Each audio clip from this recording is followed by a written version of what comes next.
Clorinde over there? They look like they might have run into some kind of trouble. Let's go check out what's going on! Time to set a piece of silence.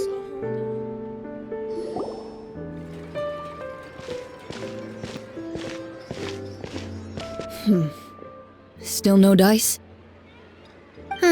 Not at all. And I've asked pretty much everyone in the Court of Fontaine already. Lynette's ears drooped as soon as she heard that we'd have to be out and about for days on end. And ferminet, he hid himself under his helmet as soon as he realized there'd be people around that he didn't know. What about Chiori and Charlotte? I feel like both of them would be more than up to it. I've asked them already, but they're both pretty busy right now. I just gave the members of the Spina a few days off, too, so I don't want to bother them either. This is getting pretty difficult. Navia, Clorinde, what's up? Oh my. Well, if it isn't my dear partners. How are you all doing? Navia? Huh? Oh, you mean... Yep, this is our chance.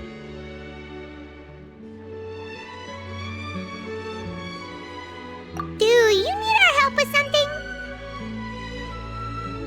Oh, precisely. My dear partners, we've got a huge problem right now that only you can solve. Whoa, for real? Absolutely. We've already exhausted all our other options. Traveler, Paimon, would you join us and play Marechausee Hunter Judgement Day? Marechausee what now? It's a new game script by the Tabletop Troupe, a local roleplay adventure club. Ever heard of the Tabletop Troupe? They put out games that allow you to participate in a story and roleplay characters with your friends. Oh, I've loved their stuff ever since I was a kid. That sounds super interesting! Clorinde and I are both veteran members of the club.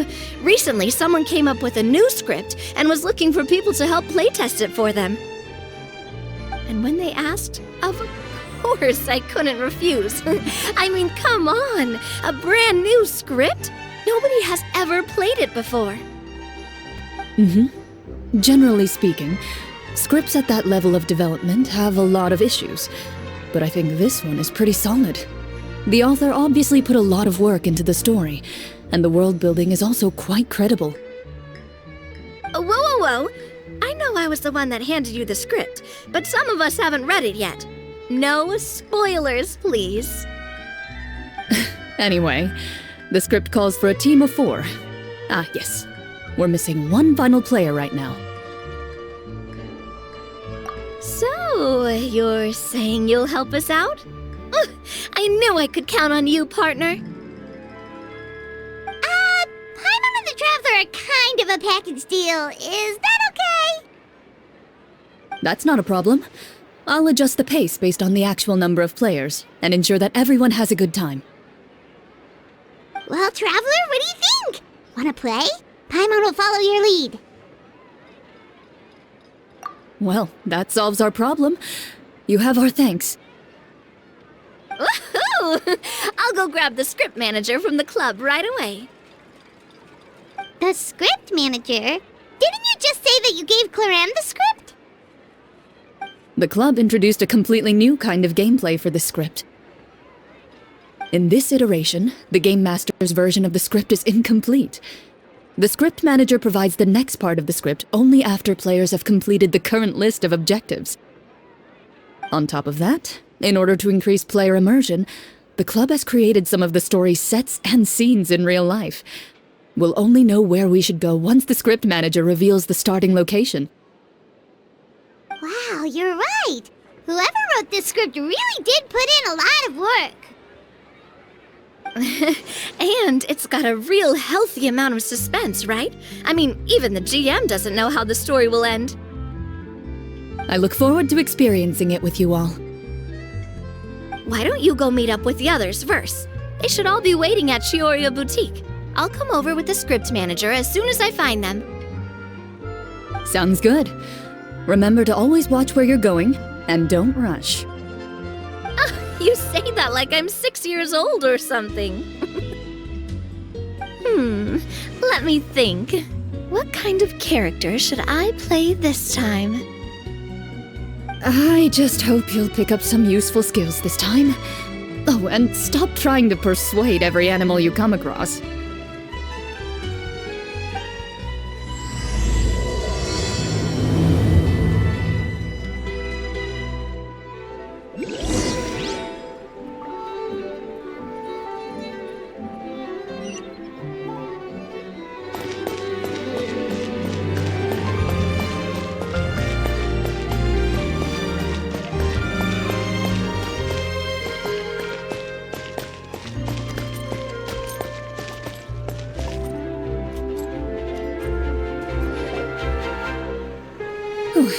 Sorry to keep you waiting.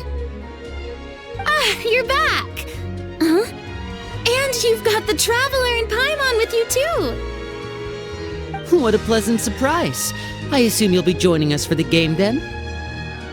Lyney, furina! Paimon didn't know you were playing too. Are you also members of the tabletop troupe? I'm more of a casual member if anything. I haven't taken part in many formal club activities.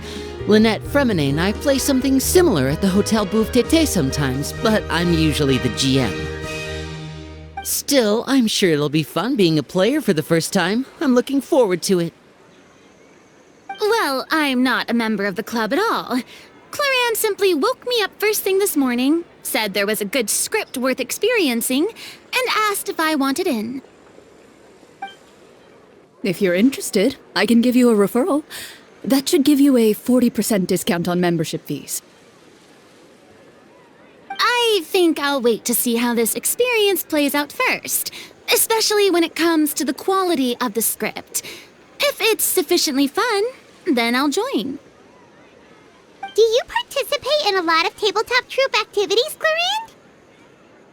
You could say that. She's actually one of the few senior game masters of the troupe. Right. I knew about that even when she was still my subordinate. It's nothing. Really, just a small hobby of mine. Wow. Paimon's so used to seeing you be all upstanding and intimidating as the champion duelist. It's kind of hard to imagine you role-playing with a bunch of friends. Surely you jest. I would never intentionally make things difficult for my players. I maintain a clear boundary between my professional and personal lives. The me you see at court represents the law and order of Fontaine.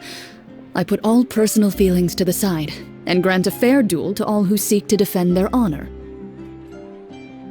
But in my personal life, I'm just an ordinary person. Someone who feels anger and sadness, just like everyone else. Well, you say that, but for all the time I've known you, I don't think I've ever seen you cry. I've seen you get angry, sure, but now I'm wondering whether you were actually mad or if it just looked that way from the outside. I was probably in work mode during those times. Is that so? Well, in any case, I just feel like even in your personal life, you don't get emotional very often. So you want to see me cry? That might be a little difficult. A show of anger, though, that might be something I could accomplish. No, that's not what I meant.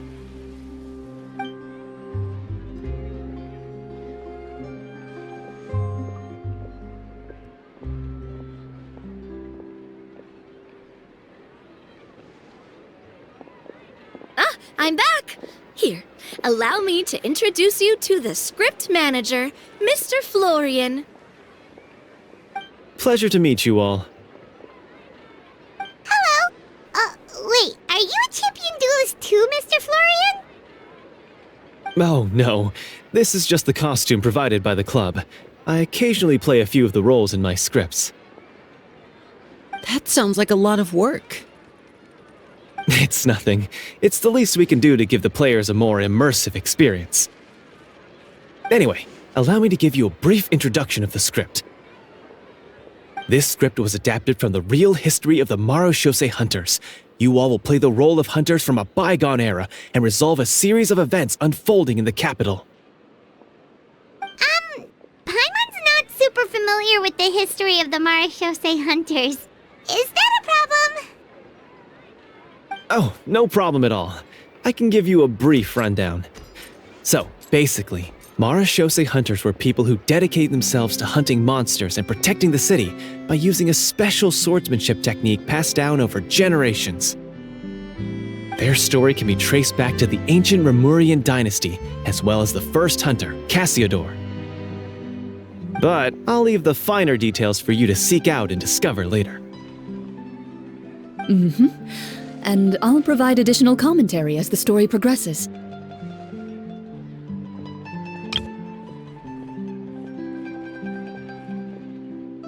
In that case, brave hunters, are you ready to set out on an unknown adventure? Whoa, just one sentence and it's like we're in the story already! Aha, I see many a determined gaze before me. Very well, head over to this location and begin your heroic journey. So, as we follow the story, it leads us to specific scenes? Ooh, sounds pretty innovative. What does the message in the envelope say? It's the exact location of the scene, as well as the formal permission to use the venue. Huh, seems like they have everything prepared. Please check all your belongings, everyone, and make sure you haven't forgotten anything. Once you're ready, please follow me to the designated location. Sounds good. Hunter Squad, move out!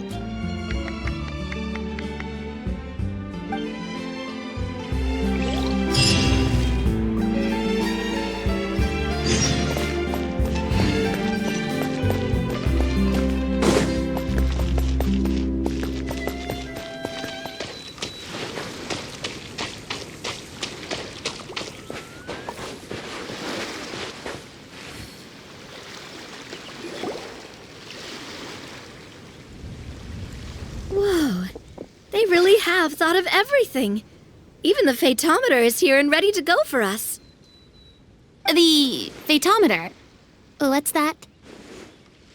It's a card that's used to determine action success or failure. We'll need to use it when we try to use certain skills. And what about all the dessert and tea? Is that for us as well? That's what the message said. Really? That's so nice. It feels just like a tea party with friends. Those snacks have Paimon's name written all over them! I think you might be more of a snack hunter than a Marechausee Hunter, Paimon. Snack Hunter Paimon reported for duty! If there are delicious snacks to be found, Paimon will track down every last one! The desserts are great, but I'm still looking forward to the story more than anything. Very fair. Then, let us begin. First, please pick up the blank character cards in front of you and write down your name and profession. You can find an abbreviated version of the rules printed on the back of your character card. If you have any questions, feel free to ask me. In this story, everyone is a Marechausee Hunter. To reflect this, the club has prepared a small badge for everyone. Ooh, nice! As hunters, you have proficiency in swordsmanship and fighting by default, so there's no need to allocate any additional skill points to those areas. Swordsmanship? So there's a fighting part to all of this? Paimon's not sure she can do all that on her own. Maybe Paimon can just stick with you? Why don't you share a character card then?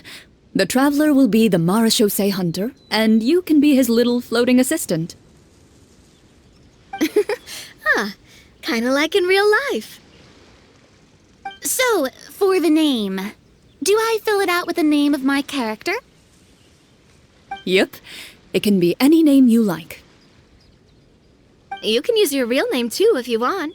I do that whenever I get too lazy to think of a new name. Oh, so it would be like experiencing a different life, but still as yourself. That's not a bad idea. In that case, I think I'll continue to use the name Lyney then. Next up is the skill sheet. You have a limited amount of skill points that you can use to learn a number of skills. The more points you invest in a particular skill, the easier it will be to pass associated checks. I'll take persuasion and investigation.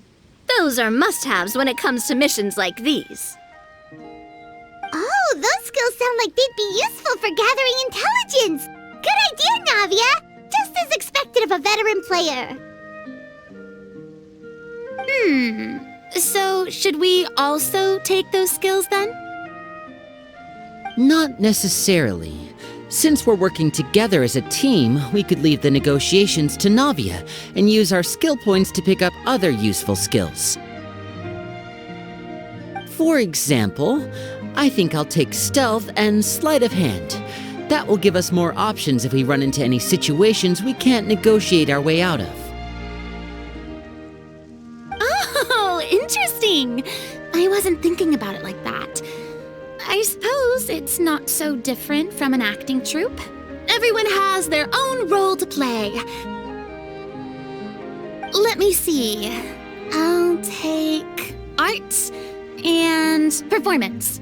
I'm not quite sure what use they'll be, but I'm not as knowledgeable about the other skills, and I am not too confident I'd be able to roleplay them well. Well, that leaves us. What do you want to learn, Traveler? Ha! Gotta say, this suits you really well. Nothing boosts morale like good food. Ooh, so you want to help people when they're injured. That's nice of you. So what do you think? Are you sure you want to learn these two skills? Sure, what do you want to learn?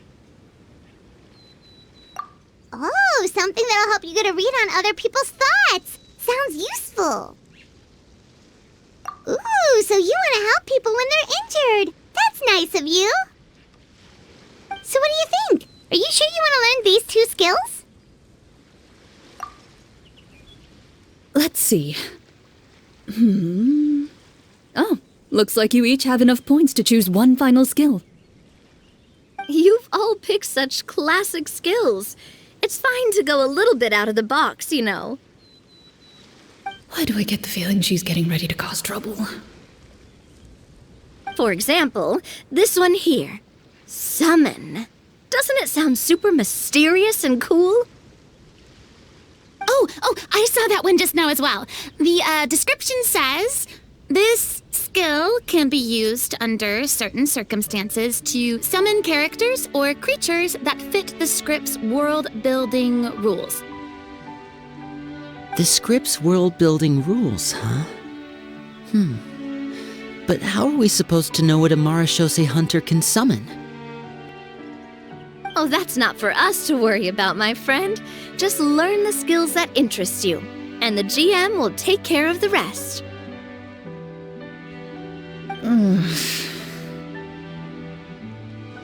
Alright, you've convinced Paimon. Let's learn summon then. Paimon can't wait to see what kind of thing shows up. Well, now that everyone's more or less finished creating their characters, we can begin. Since two of our players are doing this for the first time, though, let me ask. Would you like to play on easy mode or authentic mode? What's the difference between the two? Well, in role-playing games, the story sometimes changes based on the decisions of the players and the results of the fatometer. For example, if you fail a check, that means you cannot use the target skill in that scenario. A critical failure may even result in further negative consequences.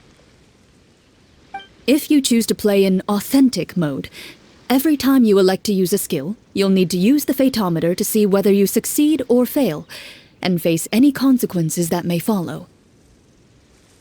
If you choose easy mode instead, every check will be successful by default, and you won't have to worry about luck playing a factor.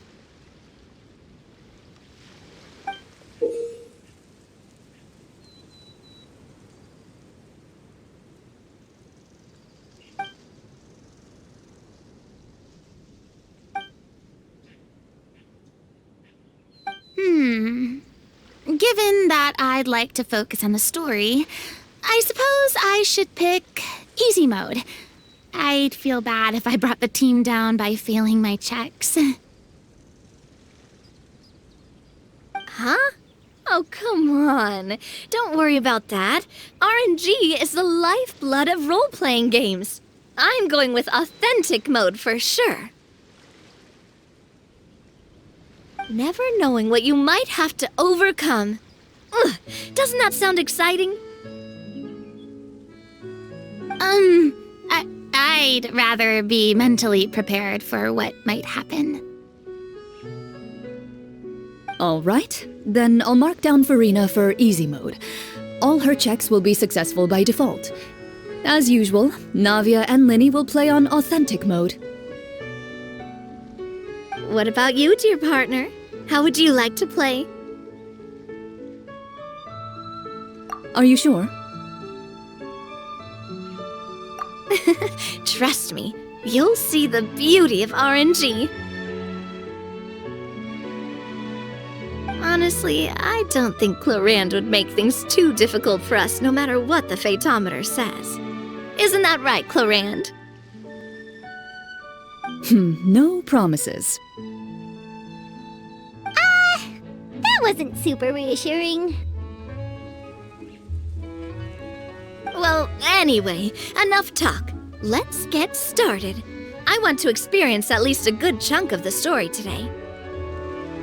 Speaking of the story, why is the beginning scene on a beach?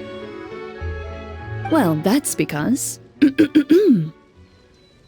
A long time ago, back when human civilization was still in its infancy, powerful demons and evil sorcerers ruled over the land. They created a host of monsters and sent them to slaughter all humans in existence. Soon, a group of human rebels banded together.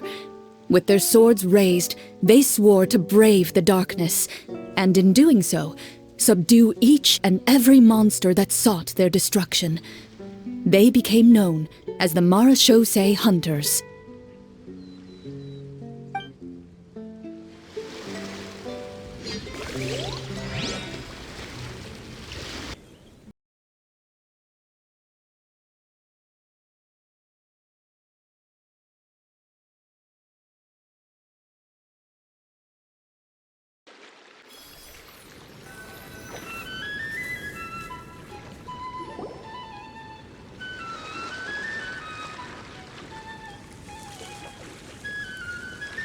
Sometime later, as a member of the Marechausee Hunters, you receive a commission.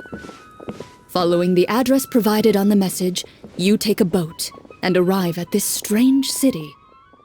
As you inhale, you can taste the slightly salty air of the docks as you begin to survey your surroundings.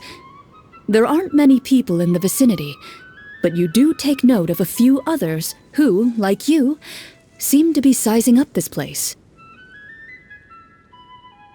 Your eyes meet, and you realize these people are fellow Marechausee Hunters, likely led to this location after receiving the same commission as you. You're all Marechausee Hunters too, right? Allow me to introduce myself. The name's Navia, monster hunter by trade and helpful neighborhood businesswoman on the side. What say you to traveling together? We can help each other out on the road. Okay, count me in. My name is Lyney. I've been wandering since I was little and picked up a few less than legal tricks along the way. I was adopted by a Marechausee Hunter and later chose to follow in his footsteps. Is this where you introduce your character to everyone? It sounds like they've done this dozens of times. My name is Furina, and, I grew up in a noble family. I always had a strong interest in performance and the arts. Even though I'm a Marechausee Hunter, what I really want is to be a performing artiste. Hey, that's really cool. You can do it, Furina. That's exactly how it's done. Paimon is Paimon, a good friend and companion to this Marechausee Hunter right here. I've been studying medicine ever since I was a child. I want to do my part to eradicate these monsters and use what I've learned to heal others. Oh, welcome, welcome. When we face the monsters, I'll make sure to charge in front to give everyone some cover. You can take care of the healing at the back. You open your envelopes at the same time. The message reads, "To the honorable and trustworthy Marechausee Hunters, our kingdom is currently facing a grave crisis. The lands outside the capital have been overtaken by monsters, and our people are being led astray by forces of wickedness. We beseech you, please help us resolve this crisis and return peace and stability to our home." Huh. The layout of this city looks super familiar. It kind of reminds Paimon of Mondstadt. The scriptwriter must have used a real-world city as a reference when coming up with the map. As experienced hunters, the layout of the city reminds you of places once traveled. You recall the sight of tree-lined streets and the gentle tranquility of days gone by. Yet, as you regard the city in front of you, it appears to be little more than an empty shell. Its hollow gates are open to you, beckoning you to come forth and bring salvation back to the town.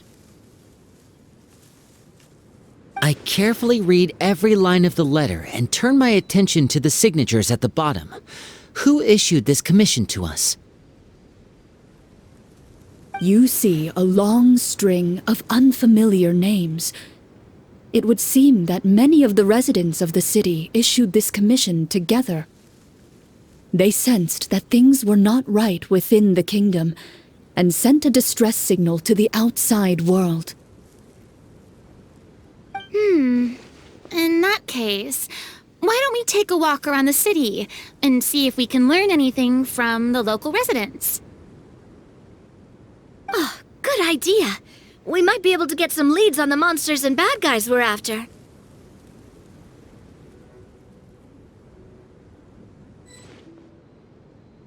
You look up and see a tavern nearby. It appears to be open for the day.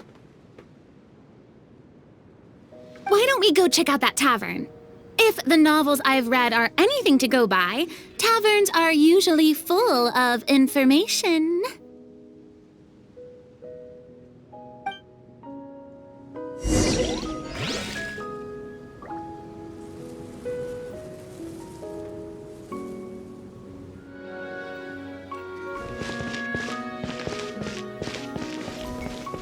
As you approach the tavern, you find a plainly dressed woman standing nearby.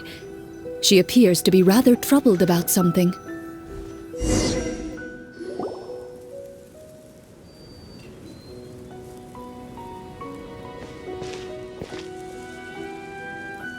Greetings, friend. Lovely weather we're having today, don't you think? Oh, hello. I suppose you're right. The weather today is quite lovely. If only those monsters out there would stop causing trouble. It seems like every character included in the script has a certain amount of useful information to offer. If we keep asking questions, we might be able to get some good leads. Oh, come now, don't be sad. Life is all about optimism. Oh, that reminds me. What did you have for breakfast this morning? Huh? I don't think that's the kind of question we're supposed to ask. Nothing turns a frown upside down like good food. How about some macarons? I could make you some. You didn't even take cooking as one of your skill proficiencies. That's not necessary, miss. Excuse me for saying this, but you don't really look like a chef. Besides, I'm not really a fan of sweets. So you're someone who barely smiles and doesn't like sweets. You're really starting to remind me of this one friend of mine.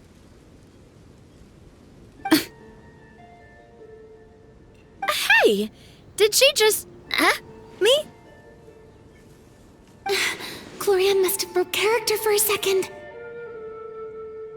This isn't getting us anywhere. Traveler, maybe you can think of something.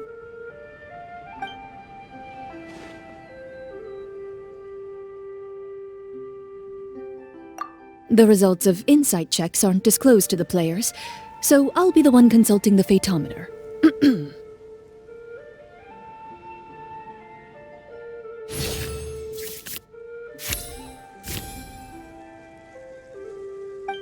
You recall all the lessons you've learned in your time and begin to carefully observe the woman's mannerisms. You notice that when she's quiet, she has an empty look in her eyes, as if her thoughts have drifted to a place far, far away. And when she speaks, she often subconsciously reaches out to touch the ring on her left hand. So you noticed. That's a little embarrassing. A horde of monsters suddenly appeared near the capital recently, so all the guards were dispatched to fight them. Do you remember when those monsters appeared? I'm not completely sure. All I know is that my husband was dispatched to fight them 3 days ago. Do you know where he was sent? It all happened so fast. When we said our goodbyes, he couldn't even tell me where they were sending him. You have our thanks, friend. We'll find and defeat those monsters as soon as possible. We sincerely hope your husband will be able to return to your side soon. Oh, thank you. Don't worry. We'll find him. Just try to remain optimistic and wait for good news. We don't always get to choose what happens to us. But we do get to choose the little things, like what we eat and how we respond to the things life throws our way. I hope that one day, you too will recognize the power of something as small and inconsequential as a delicious dessert. I'll do my best. You bid farewell to the woman and continue your journey further into the city.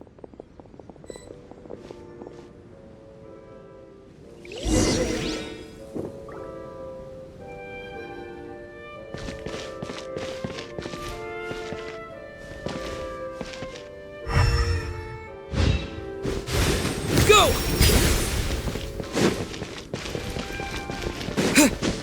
As you venture further into the city, the streets appear largely empty. An elderly woman walks past. You see her shake her head as she puts away her wrinkled wallet. A nearby merchant folds his arms and gives you a disdainful look. You get the impression that he's someone who has long gotten used to the sight before him.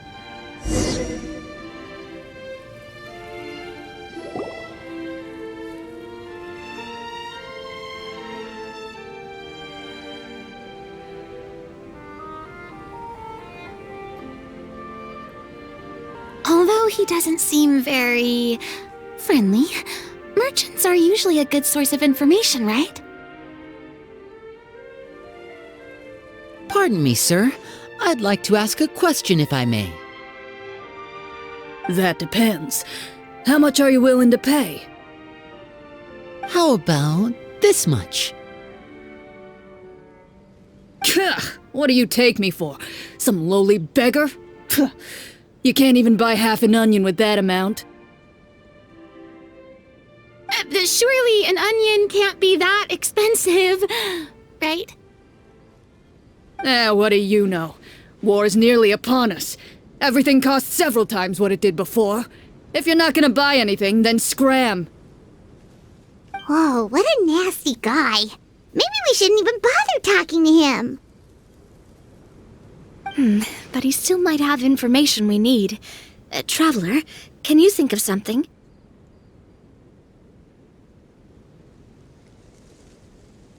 A performance? I've never played a role-playing game like this before, but even I can tell that suggestion is pretty far-fetched. Is a performance check really going to help here? Alright. Ahem.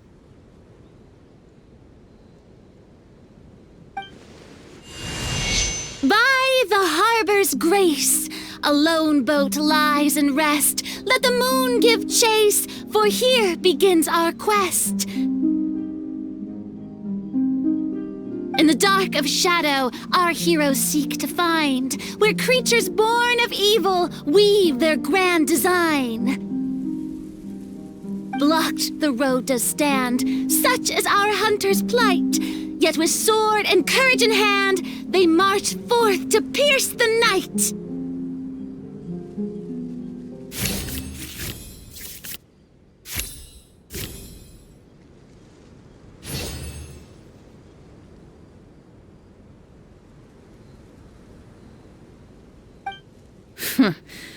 I don't recall asking for a bardic song.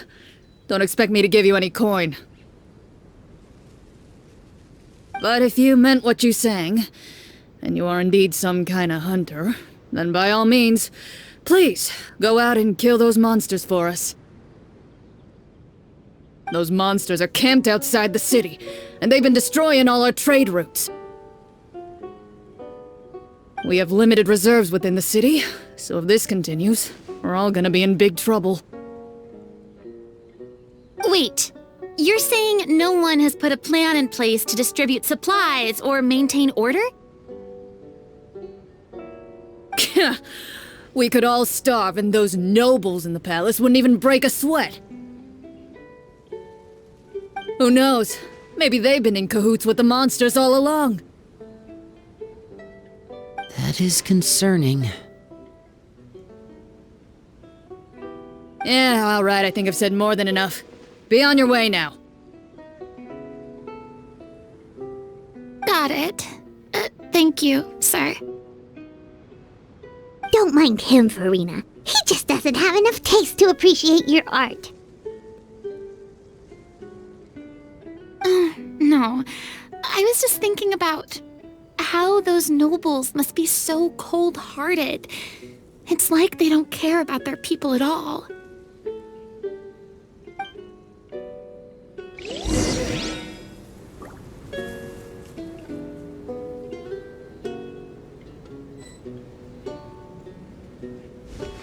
Should we try to go somewhere with more people? Oh, how about the city square? Follow me.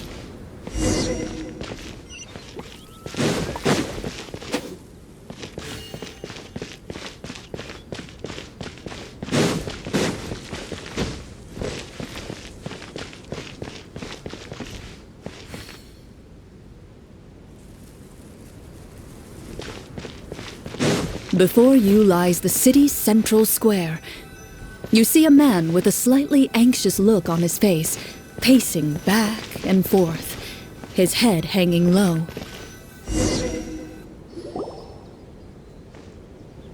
He doesn't seem to notice your approach.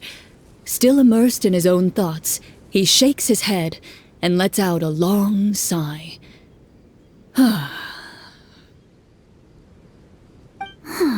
This guy seems promising enough. Maybe I can get some information out of him.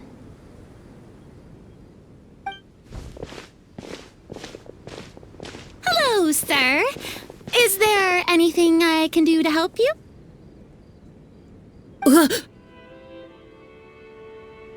Wait, you're... I'm... Oh, dear goodness! You're a Marechausee Hunter! You recognize us? Ah, are you one of the people who wrote the commission letter? Yes, yes! Oh, I didn't expect you to actually come! Oh, what great news! The city is saved! What happened here? Alas, we once lived comfortable, carefree lives. This city used to be free of monsters. The first Marechausee Hunter, Casiodor, the Golden Hunter, he was the one who drove them back. However, monsters have once again surrounded the city. Perhaps the seal that kept them at bay has lost its power. Or perhaps an evil sorcerer has been meddling in our affairs. All I know for sure is that their return has stripped this city of any chance at peace. Are there not enough soldiers to drive them out? It's not a question of numbers. The guards simply have no idea how to deal with them. Most people my age have never even seen one of the monsters, much less been trained to fight against them. What's worse, many of us don't even know the history of the Marechausee Hunters anymore. When I was a child, though, my grandfather would tell me stories about how the Marechausee Hunters drove back the monsters.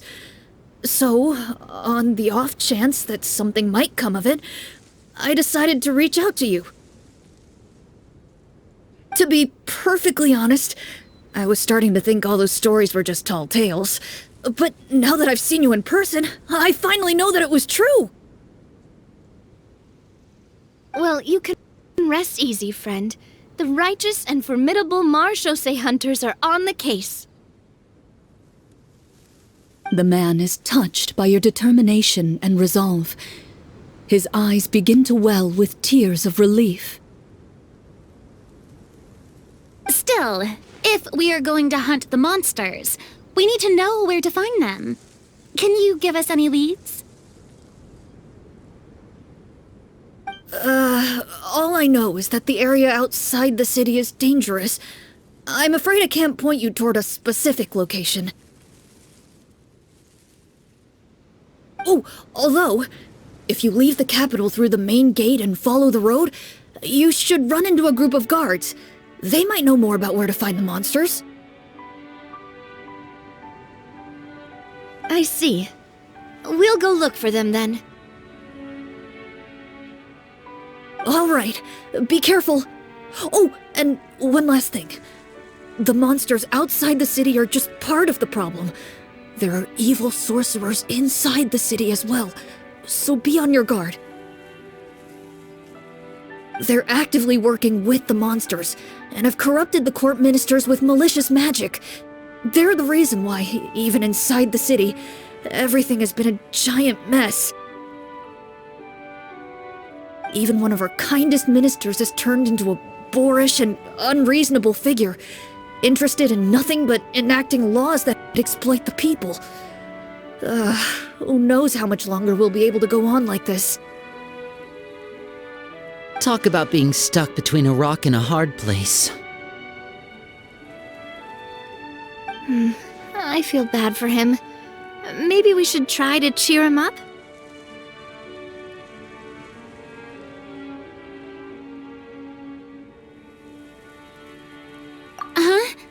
Like, now? Is this really the right time? I appreciate your kindness, but for now, it's more important to focus on the crisis at hand. Brave hunters, I leave the future of this kingdom to you.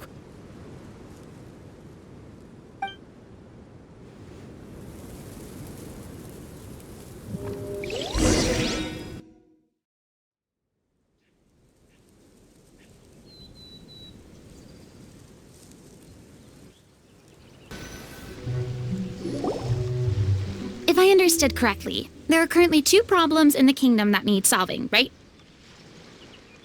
Exactly. We need to defeat the monsters outside the city and take down the evil sorcerer stirring up trouble from within. But which problem should we tackle first? Well, this seems like a good moment for a break. Take some time and discuss what you want to do. Let me know when you've made your decision.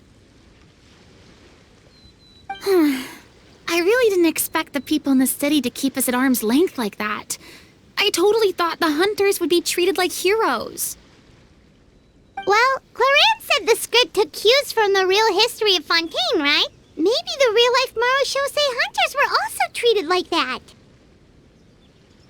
I wouldn't say it's a perfect representation of history, but there are definitely some similarities.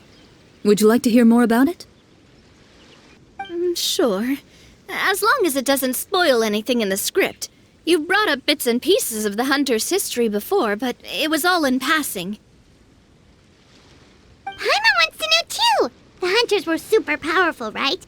Were they all from a special line of supernatural beings or something? Kind of like the yokai in Inazuma? No. All Marechausee Hunters were ordinary mortal fighters. The only thing that set them apart were the special sword techniques passed down over the centuries. Huh? So you mean anyone could become a Marechausee Hunter? In theory, yes. All you would need to do is survive the rigorous training and master the swordsmanship techniques required to fight the monsters. Still, most people dropped out at the early stages, and others called it quits the minute they saw a monster in person. To become a hunter, you must be strong in both body and mind. What kind of monsters did the Hunters fight exactly? Oh, and the evil sorcerer the script mentions. Did they exist in real life too? The land of Fontaine once played host to an ancient dynasty known as Rapperia. After that dynasty fell, monsters began to appear, intent on obstructing humans from establishing a new social order. One of the ancient sorcerers of Rapperia used his power to assemble a formidable army of golems. He sought to use that force to establish himself as king. Now wait a second. Don't tell me that guy was the inspiration for the evil sorcerer in the script. We still haven't found any in-game information on him yet. So, why don't you talk about someone else for now? Well, I wasn't planning on going into anything you might be able to find out in the game. But if you want me to talk about something else, then... How about Casiodor, the Golden Hunter? Or Egeria, the ex-Hydro Archon? Wait, but those people are all from a super long time ago. Where did you learn all this, Clorinde? From my master. Huh. By master, you mean Miss Petronia? Someone you know? Absolutely. Miss Petronia and my father were good friends. Back in the day, she would often bring Clorinde over to play, but then... Let's not get off topic. Anyway, back to what I was saying. Responding to Egeria's call, a number of warriors followed Casiodor into battle against the monsters. This group of warriors, under Casiodor's leadership, became known as the Marechausee Hunters. Yet, as Fontaine entered an era of peace, their work gradually became obsolete. The Marechausee Phantom, originally an association made up of hunters, eventually came to be predominantly comprised of Melusines. Ah, I see. That explains why most of the people in the script have forgotten the hunters or think of them as nothing more than a legend. Is that really a bad thing, though? It can get tough always being the one shouldering everyone's expectations. Depends on who you ask, I suppose. If the name of the organization no longer commands respect, investigative work is bound to suffer. Speaking of investigations, which problem should we tackle first? Monsters or evil sorcerer? I vote monsters. That's the main duty of the hunters, right? We can come back to the sorcerer later. Well said, Miss Furina. Plus, if the sorcerers really are the masterminds behind this whole thing, defeating the monsters could give us some clues on their intentions as well. What about you, partner? What do you think?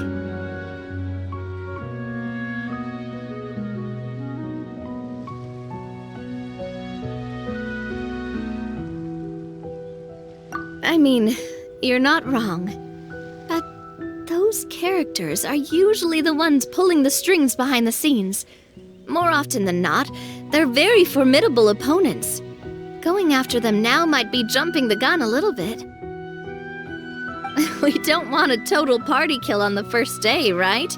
With Clorinde as the GM, I wouldn't rule out the possibility.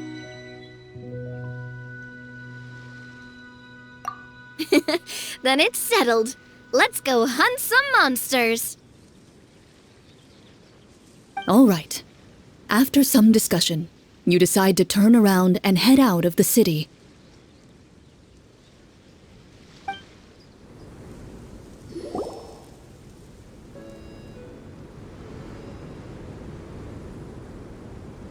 Let's take a look around, like that guy said.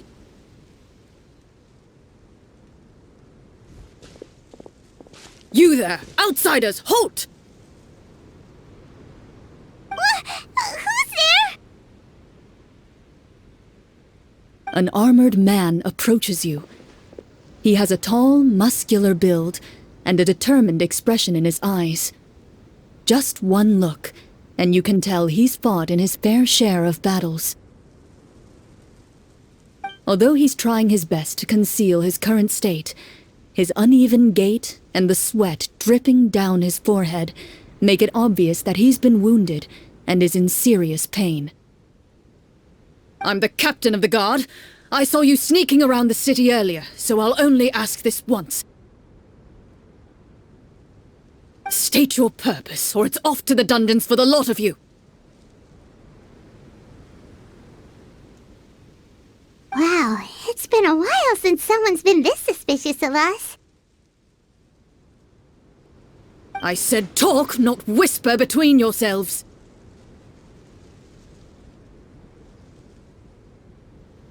Have you ever heard of the Marechausee Hunters?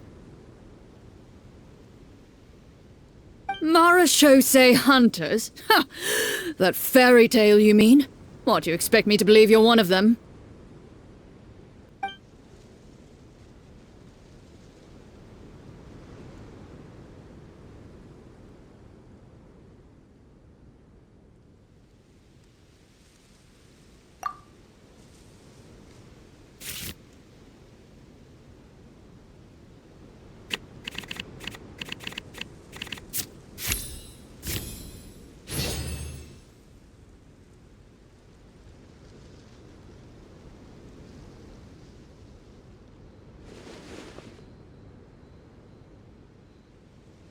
Using your knowledge of medicine, you're able to deduce that the injury on his calf was a monster's doing, and the wound has already begun to fester. As you check him over, he looks at you with suspicion and retracts his injured leg further back. I'm a doctor by trade. Please, let me redress your wound. You don't have to suffer like this. The man appears somewhat disgruntled at having been exposed, but soon relents and raises his leg for you to take a better look. He allows you to apply a poultice of specialized medicine to the wound, and it appears to bring him much relief. The tension in his brow eases. All right. Guess you lot might actually be real Marechausee Hunters after all. In any case, you've successfully treated my wound. So, what do you want to know? Do you know where we can find the monsters, or the other guards who are fighting them? He informs you of the various locations where monsters have appeared. He looks in that general direction with a pained gaze, as if a thin, invisible thread is pulling on his wound. Some of our new recruits have never even dealt with a petty thief, and now they're out there fighting monsters. If it weren't for this cursed leg. Oh, please, sir. Don't get too worked up. You need to focus on your recovery. Just leave the monsters to us. We're Marechausee Hunters, after all. Hearing you say that, a glimmer of hope flashes in his eyes. But it disappears almost as quickly as it came. Those monsters aren't easy to deal with, but if you insist on going, I won't stop you either. I just hope all the guards will be able to come back to their families alive. I wish you the best of luck.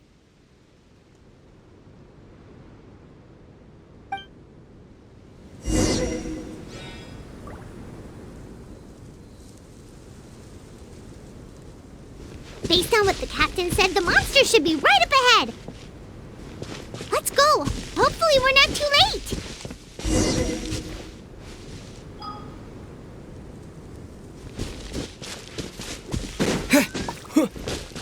As you approach the battlefield, you see numerous people lying by the side of the road. They appear to be dressed like guards. Their faces are filled with desperation and terror. Some are screaming and cursing in vain, as if still trying to banish the monstrosities they saw from their minds.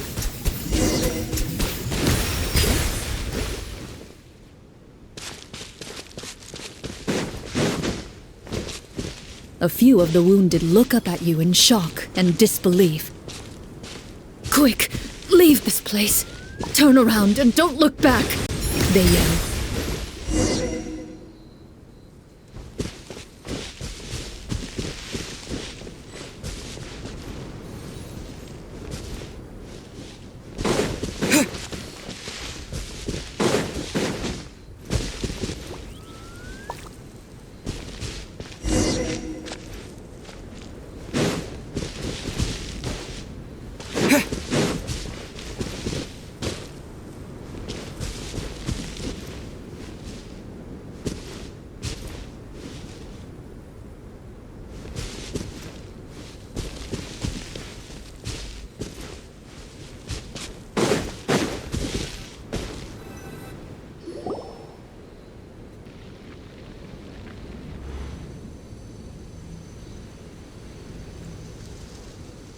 This is the place he mentioned, right?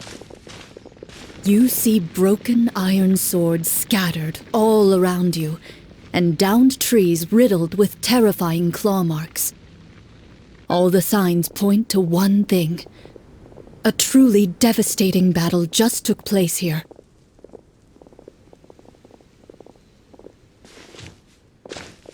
Be on your guard, everyone. The monsters might still be around. Before you can finish your sentence, you hear rustling sounds from the surrounding bushes. The monsters have emerged. They close in on you without fear. You get the impression that, in their bloodthirsty eyes, you're just another meal for them to devour. A little help here! This thing wants to eat Paimon! Your battle round begins now.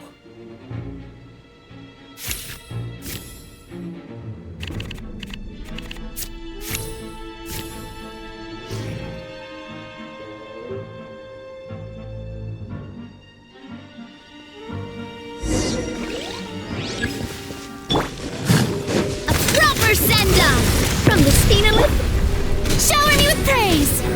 Time to shine!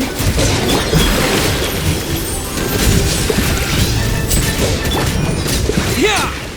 The next battle round begins now.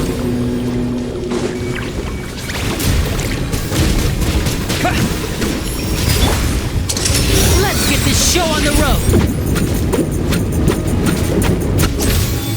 And voila!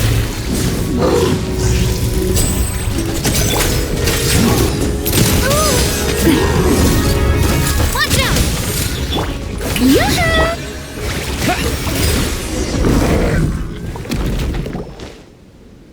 The monsters let out a terrifying roar of anger and resentment before dissipating into thin air. Ugh, thank goodness it's over. We're lucky the Marechausee Hunter class came with all those preset skill points. Otherwise, we would have been in some real trouble. I never knew the phytometer even determines the amount of damage you inflict. If you get unlucky, isn't it just game over right then and there? That's part of the fun. The uncertainty of fate is what gives these games their appeal. Just as you begin to celebrate your victory, a suspicious lump on the ground catches your attention. A suspicious lump. Wait, could it be the thing that appears after every battle? I walk up to it, crouch down, and begin to carefully examine it. I've still got my right glove on, so it should be fine for me to touch it, right? As you investigate the mound, you discover that the exposed portion appears to be made of wood. It was previously obscured by the large form of the monsters. With the monsters gone, the small protrusion now awaits your discovery, poking out of the ground like a shy flower bud. Whoa, it's a treasure chest!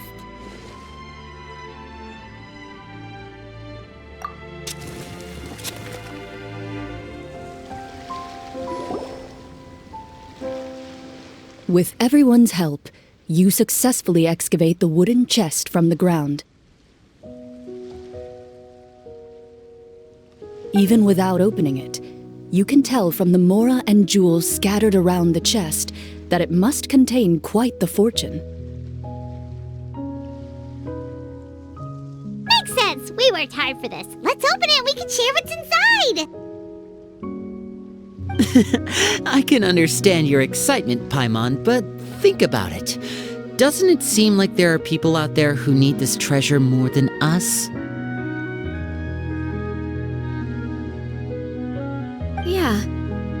Think about all the people suffering in the capital, or all those guards who got hurt fighting the monsters. Wouldn't it be better if we gave the treasure to them? Wait, is that how it works? Paimon thought since we were the ones to dig it up, we could just take it for ourselves. Well, let's put it this way. Any decision you make during a role-playing game can impact the future course of the story. But would the people really believe us? It's hard enough for us to prove we're Marechausee Hunters. What if they think we procured the treasure illegally? They might get even more suspicious of us. That's definitely something we should consider. Maybe we can come up with an explanation in advance. Well, if donating it could cause that much trouble, why don't we use it to buy some gear and fill up on good food? Then we'll be ready to fight even more bad guys. Looks like you're facing a difficult choice once again.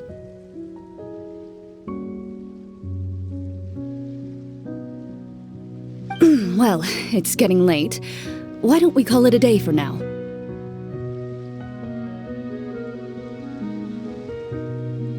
Wow, where did the time go? I'm not sure if it's because I'm having so much fun with you all or because the story is particularly enticing, but I feel like I could almost keep going. Hear, hear! Ooh, how about we play through the night? I'm not sure I'll have enough energy for that. Yeah, that won't work for me either. Lynette will give me an earful if I get home too late. I understand how you feel, Navia, but we have to change venues for the next part of the story anyway. Another location?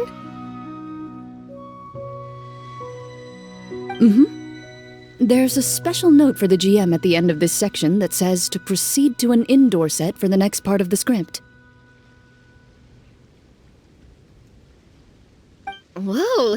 They really pulled out all the stops for this new script. Well, even if we end the game for the day, we can still stay a little longer and hear Clorinde finish her story, right?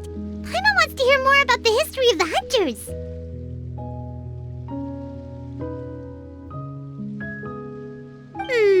Something tells me you just want to finish the free desserts before we break for the day. That's just a coincidence, okay? Besides, to Paimon, not finishing free food feels even worse than having to buy her own. And anyway, Paimon really does want to hear more about Clorinde's master. Well...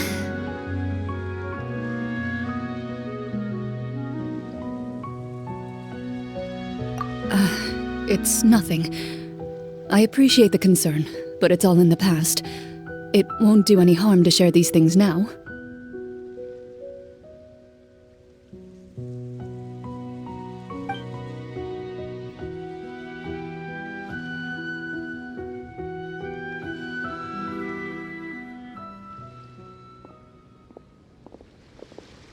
My earliest memories are of living with Master. According to her, she saved me from certain people of ill repute. My birth parents had left me behind some time before that. What a heavy beginning for a life story. Master was a fascinating individual, if inexperienced in the ways of raising children. My first ever toy was a short sword. Although I suppose it wasn't so much a toy as something Master removed from her waist and handed to a noisy child in need of distraction. Oh, wait, so she handed an actual sword to a child? Isn't that dangerous? Did you hurt yourself? Of course I did. I cut my palm and bled quite a lot. But Master was not concerned. She just stood there and casually lectured me about it. See, that's what you get for not holding the sword properly, she told me. She then crouched down next to me and said, "Give me your hand. I'll teach you to bandage this wound. After that, it's time to learn how to truly hold a blade." Excuse me for asking this, Clorinde, but how old were you exactly when all this happened?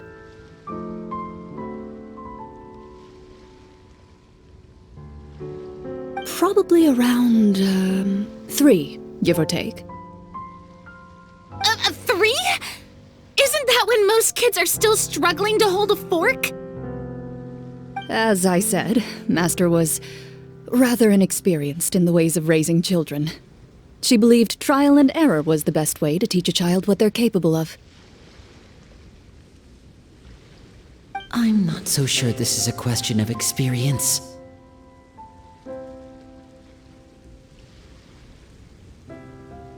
I didn't see anything wrong with her ways at the time. And anyway, children don't get to choose how they're raised. Oh, she did bring me back a pet from Liyue once. It was a Geovishap hatchling. A Geovishap hatchling? For a pet? That seems even more dangerous. What she said was this: make sure to get along, you two. If you really can't agree on something, just settle it with a fight. Whoever loses is the real pet. And how old were you when this happened? 5. Well, did you win? No, I lost. So, you're saying you actually became the Geovishap's pet? Yes, but only for a week. By the end of that week, I defeated it in combat, and we've shared a cordial relationship ever since. That really doesn't sound like the kind of childhood someone should have. Later on, I gradually understood that Master most likely didn't know any other way to raise a child. She was a Marechausee Hunter, but I never heard her bring up her own parents. Thanks to her, I learned how to navigate the forest by the age of 6, and could hunt monsters in the wild by myself the year after that. Even though the training she subjected me to was strict, she always made sure to take me traveling when she had the time. We met many of her friends during those days. That was also how I met Mr. Callis and his family.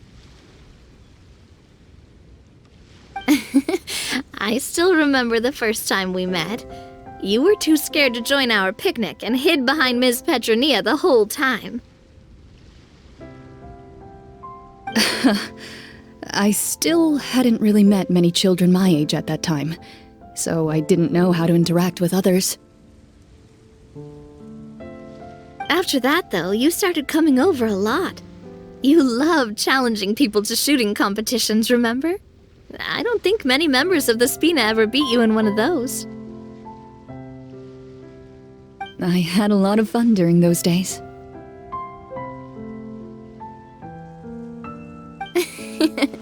I enjoyed them too. Oh, do you remember that one time we went exploring around the Spina together? We overheard Papa call your master Fontaine's Protector of Justice. We tried to pretend like we never heard anything, but you nearly let it slip that one time. Protector of Justice? Oh, wait, you mean that vigilante hero from 20 years ago? The one who was always active at night? Yep, that would be her. She often would put on a black cloak and go out at night. I never knew where she went or what she was doing. Until, like Navia said, we overheard the truth from Mr. Callis that night. 20 years ago, huh? I still remember the guards leaving all kinds of witness reports about her on Neuvillette's desk. My apologies.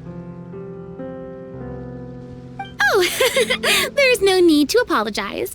You had nothing to do with it. And anyway, everything she did was for a good cause. Although, calling herself the Protector of Order was a bit much, especially when she deliberately operated outside the law. Huh? When did the Protector of Justice become the Protector of Order? Oh, she had a bunch of code names. I heard she would just come up with a name on the spot whenever she was asked. Later on, she probably got sick of answering those questions and decided to stick to just two: the Protector of Justice and the Protector of Order. That sounds like her, all right. I bet she forgot which of the two she'd use by the time she got back each night. Well, she certainly sounds like a fascinating individual. With her strong sense of justice, it's no surprise her student followed in her footsteps. It's true. I always wanted to become like her. Someone powerful, independent, and with a strong sense of conviction. But...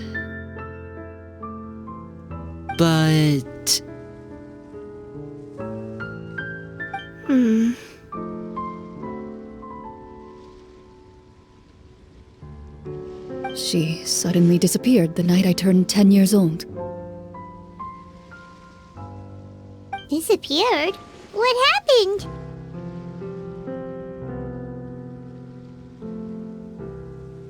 I have no idea.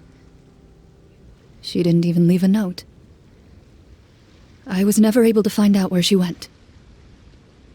That night, I was celebrating my birthday at Navia's house, but Master never came to pick me up. When I returned home on my own, it was to an empty house.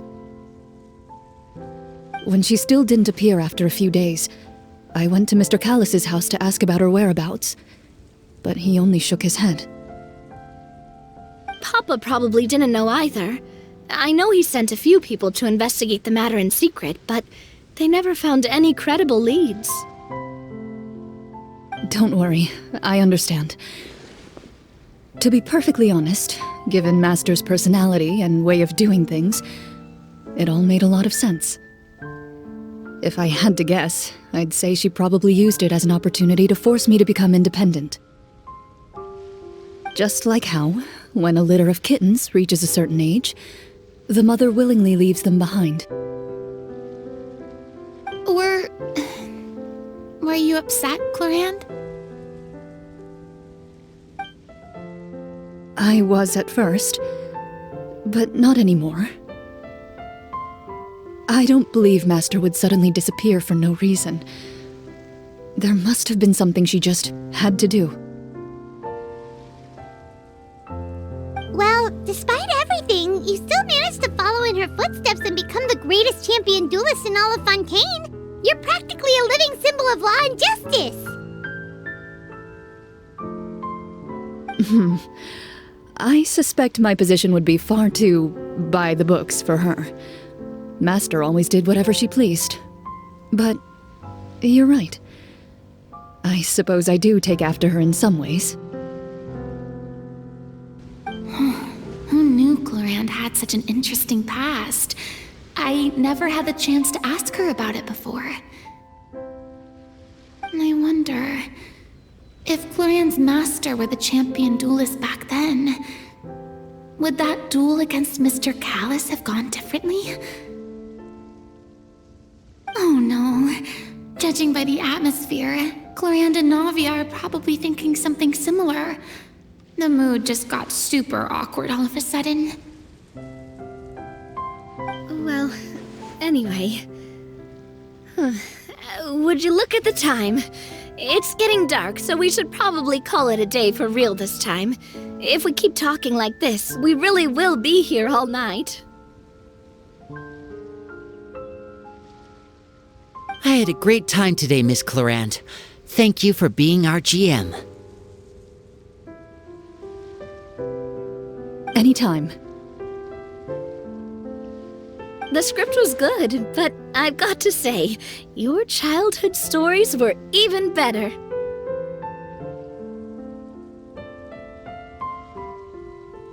Hey, you should tell us more about that fight against the Geo-Bishop sometime. Maybe your master was onto something. You could be right.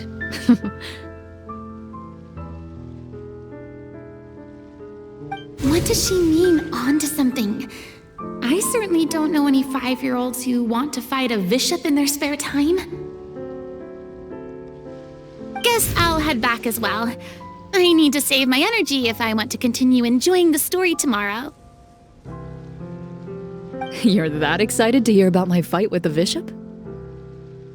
I was talking about the script.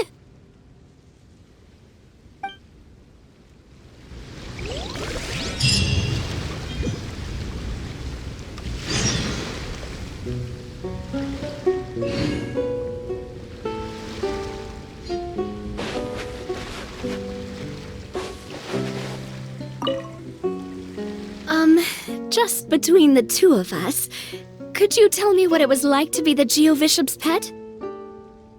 It was nothing special, really. Geo-Bishops don't understand the concept of a pet. So basically, it just headbutted me whenever I entered its territory. And that hurt? Yeah, it hurt. What, something you want to experience for yourself? Oh, I'm good. Thanks.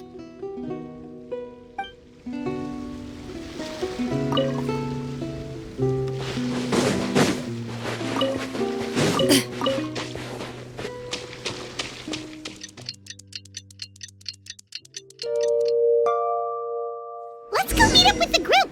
Paimon's really looking forward to today's story.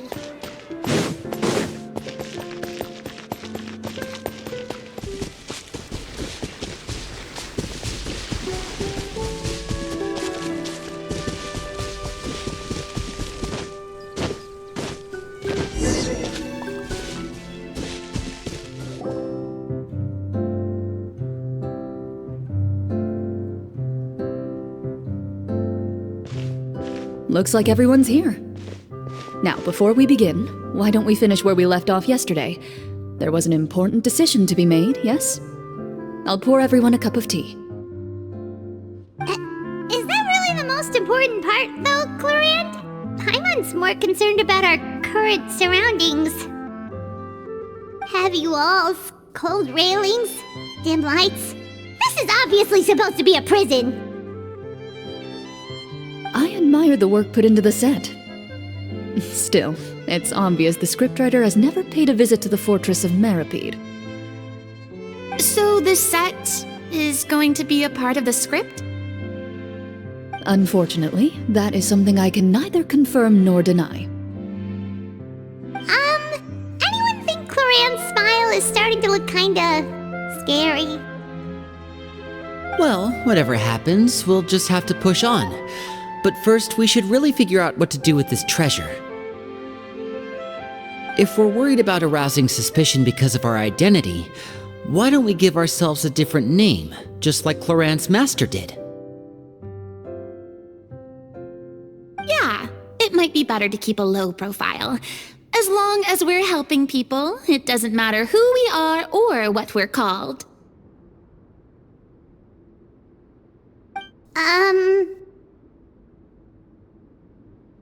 Staring at me won't get you anywhere. Or did you want some more tea? Oh, Paimon's good. Thanks.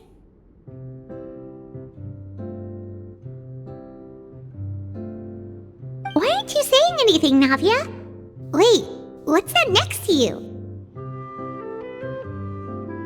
Oh, this is the short sword Clorinde mentioned last night.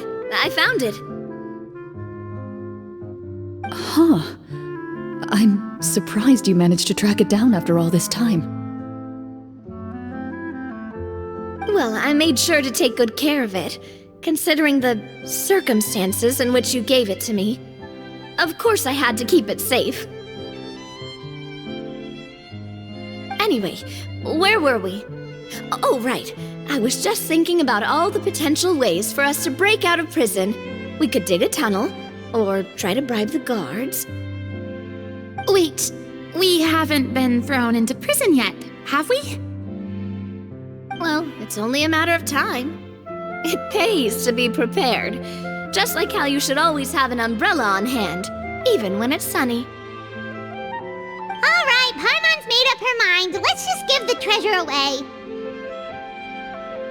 Paimon may have wanted to keep it, but if it's going to land us in prison somehow, Paimon will be too upset to enjoy her snacks.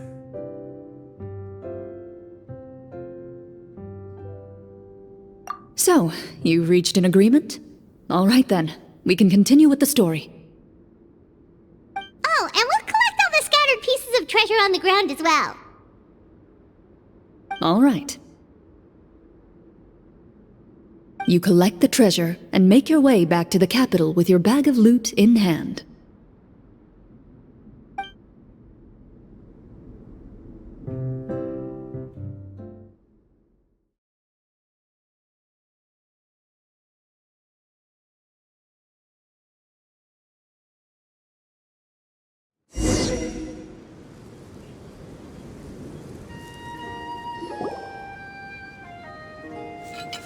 The city is still shrouded in a gloomy, oppressive atmosphere, but your spirits are surprisingly high. In places where sunlight struggles to reach, you generously share your wealth with the children, the elderly, and the poor in urgent need of help. Thank you, kind soul. The elderly woman's look of gratitude follows you as you walk away, her eyes never leaving your back until you move entirely out of sight. However, there's still quite a bit of Mora remaining. It appears you haven't made much progress. She's probably trying to tell us to speed this up. We need to hurry up so we can address the sorcerer problem. Should we go find that man again at the square? He seemed like a pretty responsible guy.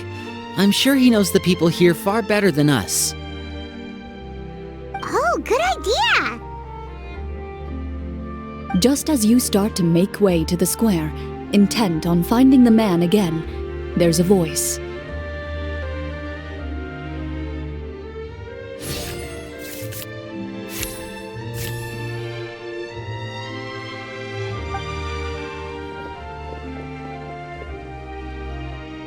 Please wait, distinguished guests. Several strange guards suddenly call out to you. They run forward to meet you and proceed to politely pay their respects. Greetings, gentlemen. Are we being invited for afternoon tea? Surely you jest, my lady. That would not be our place. It is His Excellency the King who requests to meet with you. Please come with us.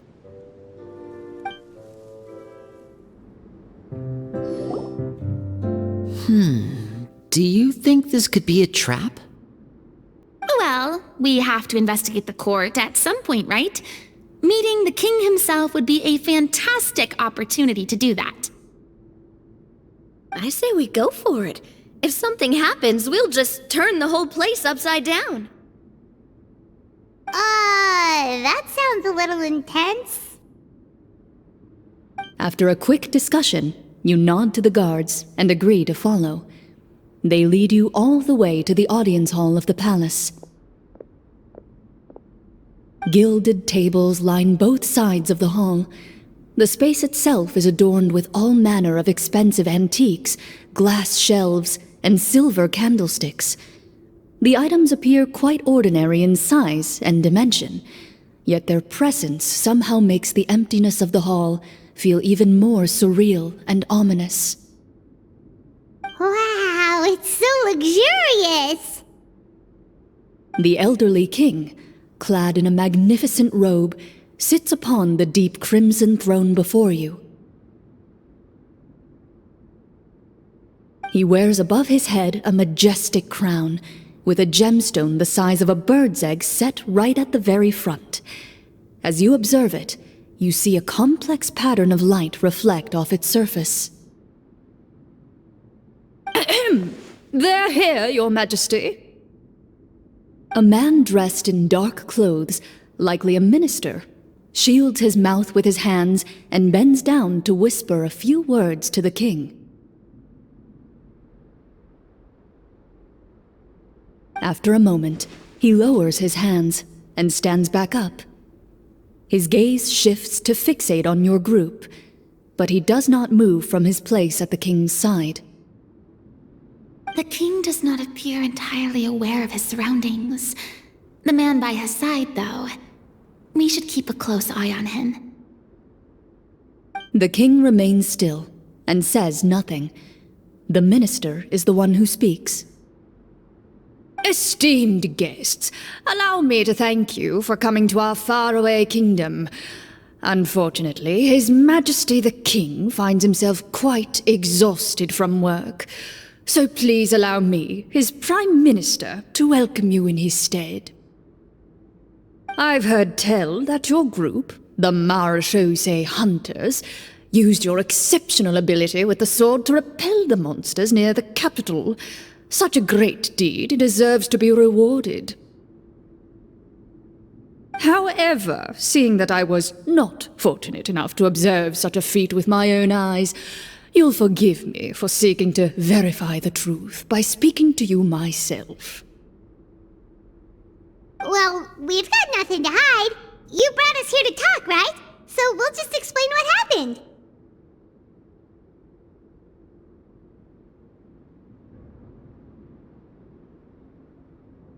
The golem's blades were so powerful, they could cut down trees in a single swipe! It took a lot of effort to defeat them, even for trained swordsmen like us. Well, that was enough details, right? Believe us now? Your account does indeed match those of the survivors. Since you were the ones who defeated the monsters, that must mean you are also in possession of the treasure they stole? Well, we did take the treasure, but... How did he know about the treasure? Then I must ask that you return it at once. It belongs to the kingdom. Wait, but didn't you just say that our great deed deserved a reward? Shouldn't the treasure be considered a part of that? Yes, that was indeed what I said. But you seem to have forgotten a very important distinction. Only that which is freely given by the king can be considered a reward. Taking the rightful wealth of a kingdom without said permission, on the other hand, is a crime. But that's completely unreasonable. Yeah, that makes no sense! If it weren't for us, the treasure would still be buried underground somewhere!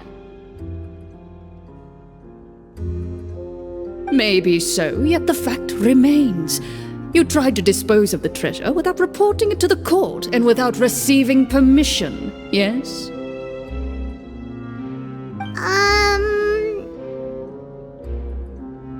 What, no answer? Surely you're not insinuating that you, a group of legendary Marechausee Hunters, sought to take the treasure for yourselves? Well, what about the king? Is he just gonna let this guy talk for him the whole time? Clad in his magnificent robe, the king remains seated, with his hands resting on either side of the throne. His posture is rigid and unmoving. He stares forward with an empty look in his eyes, completely unmoved by the events before him. From the look of things, could the Prime Minister be the evil sorcerer? Or could both the king and the Prime Minister have fallen under the evil sorcerer's control? I would like to observe the number of guards stationed in the hall. The guards in the palace appear fully armed, their expressions solemn. Sensing the tense atmosphere in the room, they stand at the ready, each with a hand placed upon the hilt of their sword, as if prepared to draw their weapons and surround you at a moment's notice. Well, there goes my plan to turn the whole place upside down, I guess.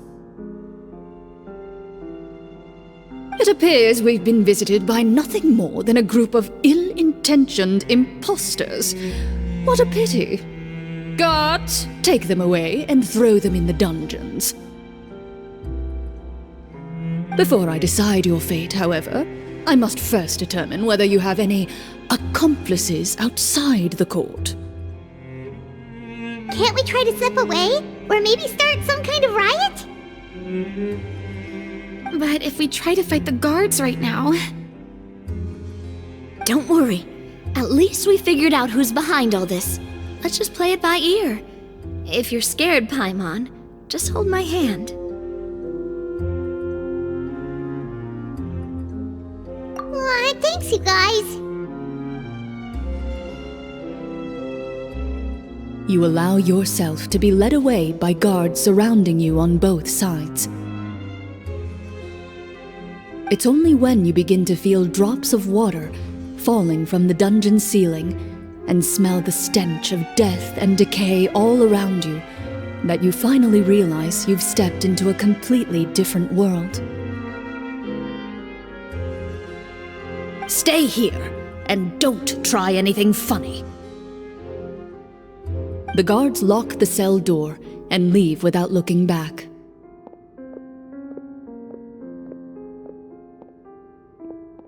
Wait, sir! Your voice echoes through the dark hall, but the only response you receive is the sound of water dripping from the ceiling. No! What should we do now? Carve out a new path of fate with our own two hands, of course. I draw my weapon. You reach toward your waist, but find nothing there.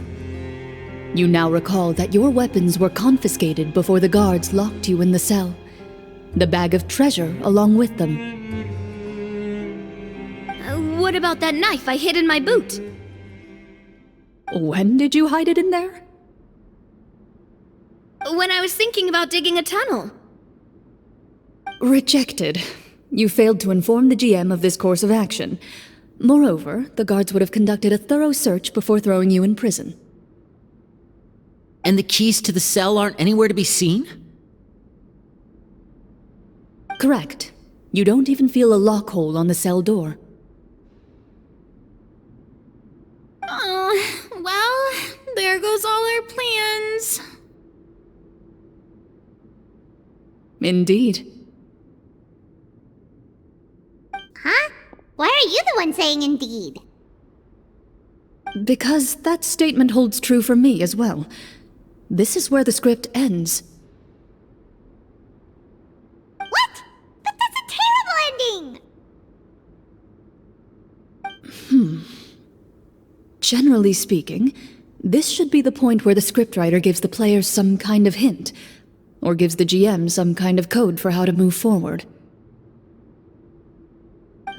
I mean, maybe they just really wanted us to be immersed in the feeling of being in prison? Like, they'll only show us the way out once we've grown truly and utterly desperate? That is a possibility. If only there were desserts and tea in real prison. Oh, wait, guess it's kind of how the Fortress of Meropide works if you're lucky. Oh, before I forget, Navia, the short sword you had with you earlier. I took a closer look, and the craftsmanship doesn't appear to resemble anything from this era. If I remember correctly, that style was last in vogue several hundred years ago. Wait, Clorinde said that sword used to belong to her master, right? Does that mean her master has been alive that long? I doubt it. The way she went about things often made her seem childish more than anything. I'd say the sword was most likely an heirloom passed down over time. Hang on. A precious heirloom passed down to you by your master. And you gave it to me just like that? You weren't worried I might lose it? Master left many things to me when she disappeared. There was the sword, an old key, and a good amount of junk she probably just didn't want to take with her. I gave you the sword back then, because I didn't want our friendship to end. Wait, when did this happen exactly?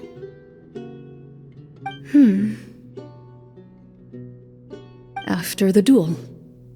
Between Mr. Callis and myself.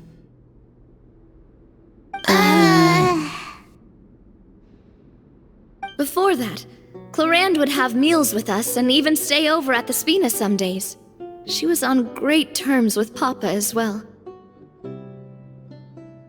After the duel, though, there was a period of time where we simply didn't know how to face each other. She entrusted this sword to me, and never came back.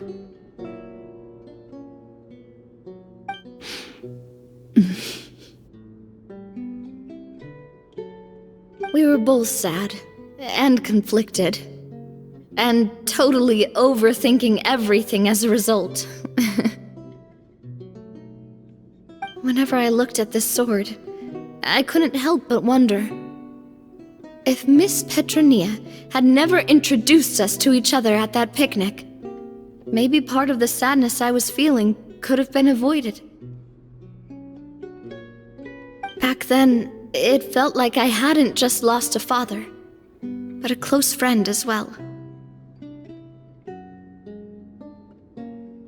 No one can change the past. The most important thing is that you two found your way back to each other and can enjoy things like this together. Yep, you're right. I'm sorry, you two. I didn't mean to bring up any sad memories. Think nothing of it. No one here is at fault.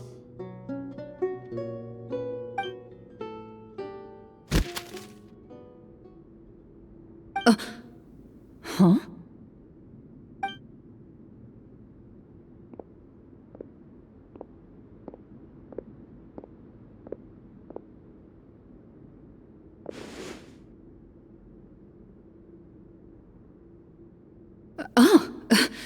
Looks like the next part of our script is here. Perfect timing. The situation was really starting to get desperate. And not just because of the prison thing. From Clorinde's face, Paimon really can't tell if it's good news or bad news.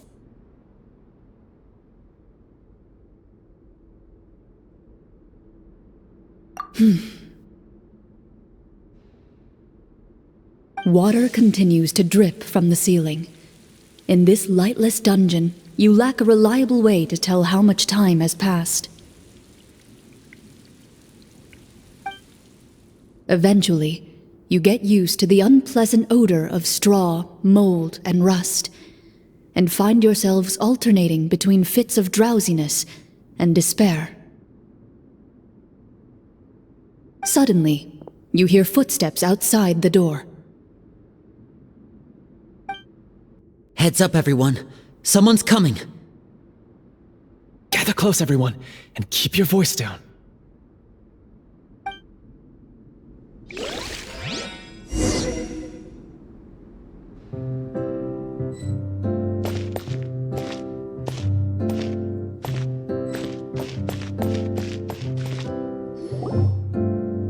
Who are you? I work as a guard in these dungeons, but my true identity is the same as your own. I'm also a Marechausee Hunter. Huh? Shh! I've already sent away the other guards, but if we make too much noise... I understand, but how can we be sure we can trust you? The king has issued a formal decree. In light of the irrefutable proof of your crime, you're to be executed before tomorrow's sunrise. If you want to escape, it has to be now. Executed? We barely did anything! Monsters appearing at the same location as the treasure. Could this entire thing have been a trap? There will be time for speculation once we're out of here. As for my identity, I have no way to prove that to you just yet. Infiltrating the capital was difficult, and finding a chance to speak with you has taken a lot out of me. I could go on, but I think we can all agree that now is not the time for details.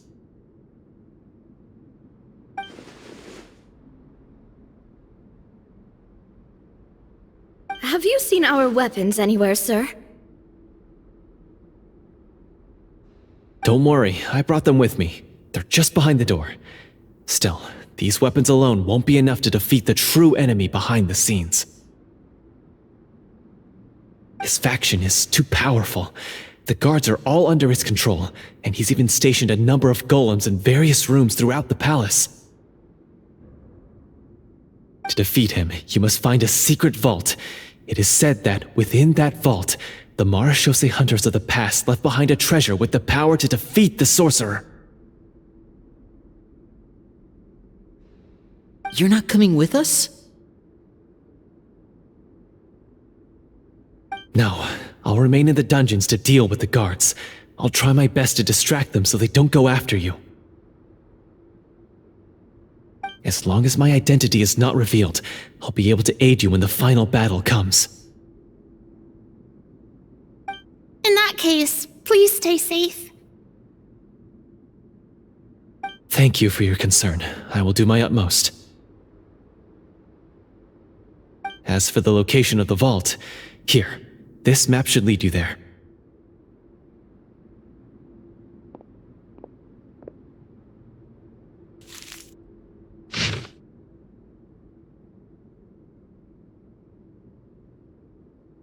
Got it. All right, once I open the door, remember to stick close and refrain from making any noise. I'll lead you out of here as quickly as possible.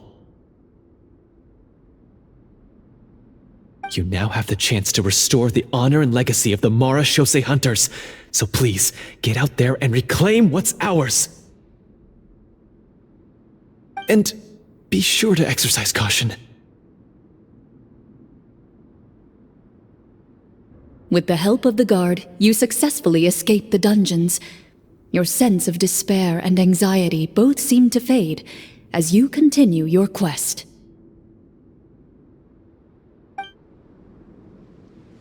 Wait, we didn't get to use our skills at all while we were in prison. Who knows when we're gonna get the chance to use that cool summon spell? That is a pity, but we can only continue to move forward.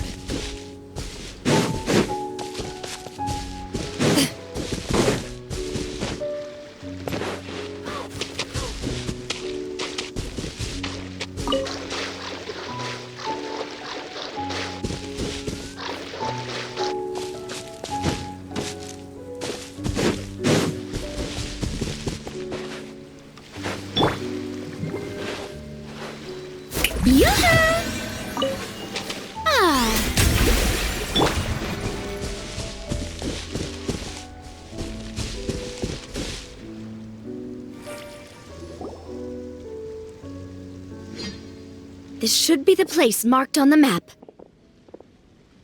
This bit of rock certainly looks suspicious.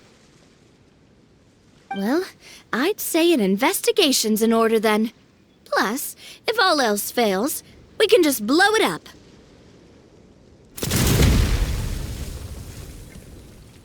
Wow, you really meant that! Before you lies a serene stretch of open water, its surface shimmering a brilliant shade of sapphire blue. Well, guess this means it's time for a swim!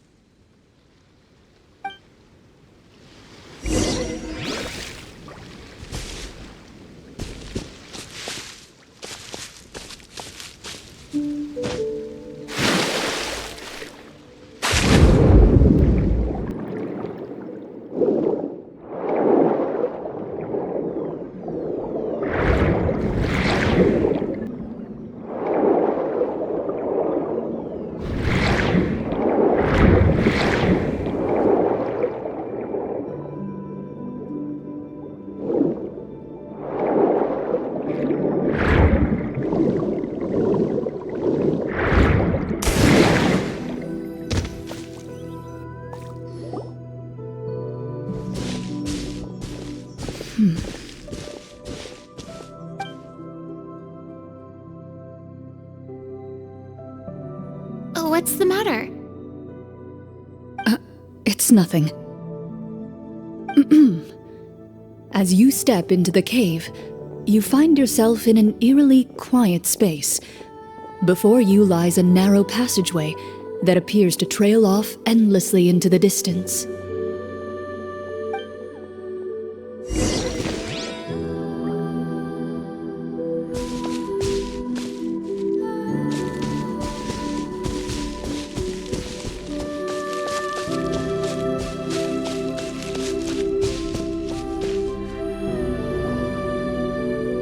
Wow, this must be where the treasure is hidden!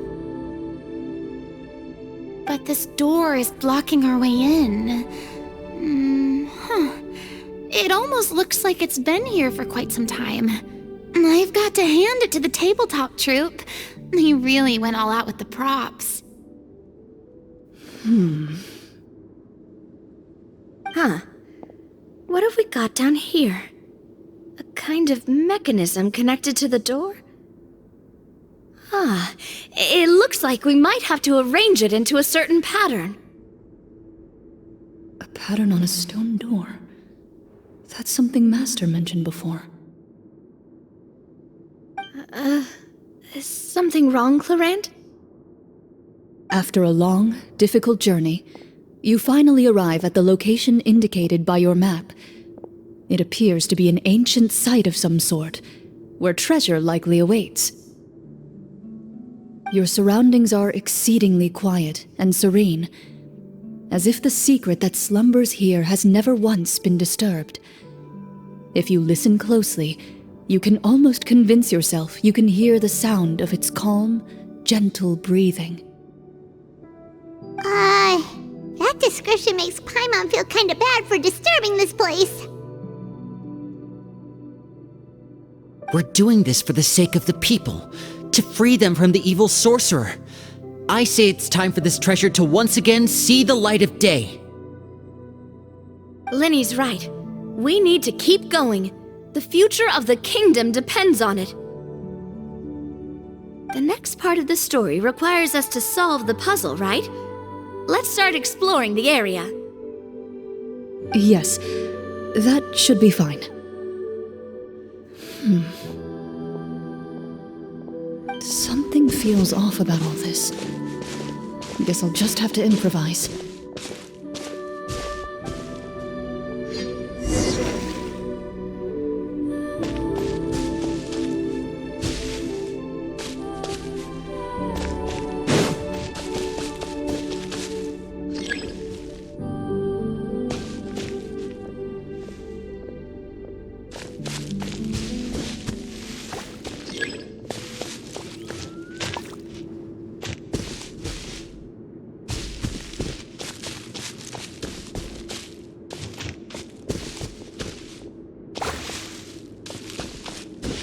I found something! Found something here, too.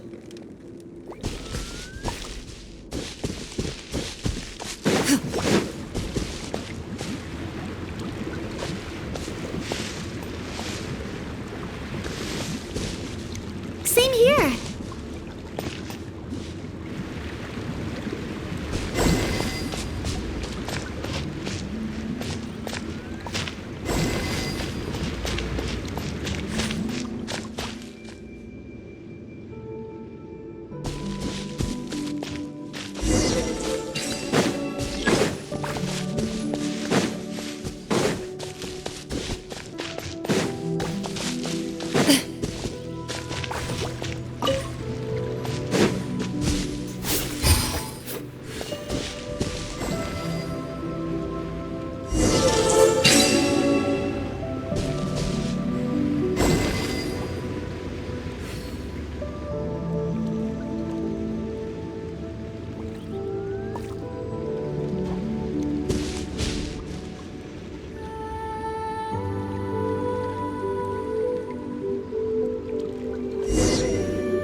It worked!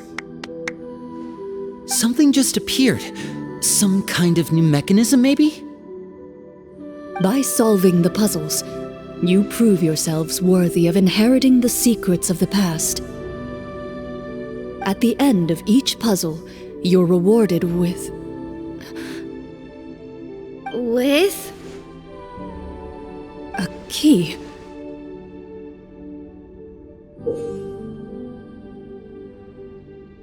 Oh, it must be the key to the big door. Huh? This is one of the Marechausee Hunter keys that are passed down from generation to generation. It looks just like the one Master passed down to me. It is said that 4 keys in total are required to form the final, complete key. And it seems like we just collected 3 of them. That must mean... Huh? What's wrong? You hear a few strange noises.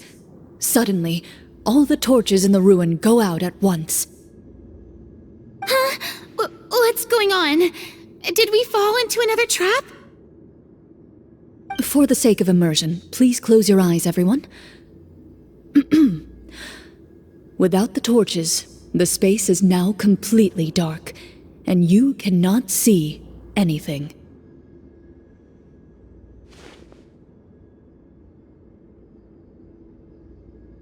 But Paimon can still see a little bit over here. Oh, right, sorry. Suddenly, you hear the sound of footsteps pierce through the darkness. There's someone else here? Oh, this is so unsettling. I can't see anything. I've been discovered then. Wait, that voice, it's... You recognize the voice as belonging to the guard who led you to this place. It appears he now covets the treasure for himself, and has come to stake his claim. Oh, so this is just part of the script.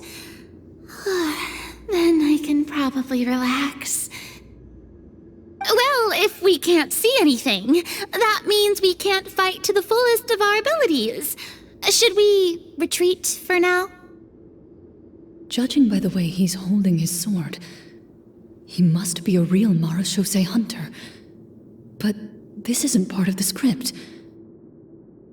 Retreat? That's not the Hunter way. If it's dark for us, then it's dark for him. We choose to fight. Your choice is noted.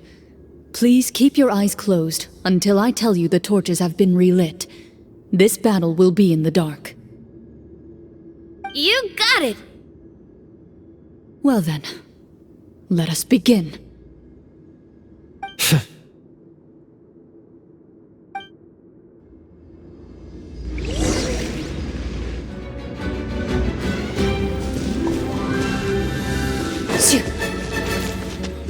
Loaded. I'd like to try to hit him with my sword. Your strike is successful. Is he still standing? Goodness, he sure has a lot of Is it over? Can we open our eyes now? The enemy is strong and relentless, but the battle is nearing its end. The torches have not been relit. What about now? Final strike. Ha!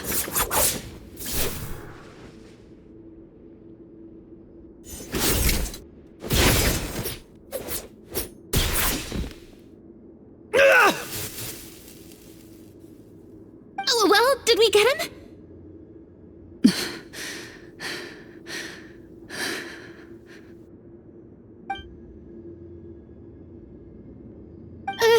Clorinde? Warm fire flickers across the walls once more. Your vision is now clear. In an impressive display of courage, the four of you successfully defeat the uninvited guest. That look in his eyes. It's like he became an entirely different person as soon as I defeated him. Huh? Mr. Florian? Oh, wait. We're supposed to be role-playing. I should stay in character. Speak your name, guard. Why did you lead us here just to betray us? Is this treasure really more important to you than bringing peace to the kingdom? What kingdom? What peace? Those were nothing but lies! I, Florian, am a true Marechausee Hunter, descended from hunters of ages past. So he's also using his real name. Or, wait, was that the name of his character from the very beginning? Then I'm even more confused. If you truly are a Marechausee Hunter, shouldn't you want to help us just like you said before? Shouldn't we fight together for the sake of the people? What do you know? In this day and age, there's no glory to be had as a Marechausee Hunter. What's that supposed to mean? My skills were passed down to me by my father. We lived a life of obscurity in the remote wilderness. Still, he devoted everything he had to being a Marechausee Hunter. And what did he get in return? A life of poverty and pain, in a world that forgot all about him. When he died, not a single person came to mourn his passing. The Marechausee Hunters were the ones who saved this city, were heroes. We deserved more recognition and respect than this. Is he talking about how no one in the capital seems to remember the Hunters and their legacy? I didn't expect the script to contain this level of social criticism. So that's why you want to take the treasure for yourself? You feel like you're owed fame and wealth? If you already knew where the treasure was located, why didn't you just come down here and take it? Because I still needed the final key. Only a true Marechausee Hunter is capable of passing through this final door. As someone who sought to hurt others for his own gain, Florian lost that right long ago. Okay, but what is this treasure anyway? We've got all the keys, right? So can we just go in and take a look? You're sure you want to go in? We've been talking about it for so long. Of course we want to see what's inside. And we've already defeated Florian, right? So he won't try to take it from us anymore. Pesky brats. Watch yourself. Then let's open the door together. All right. Your choice of action is confirmed.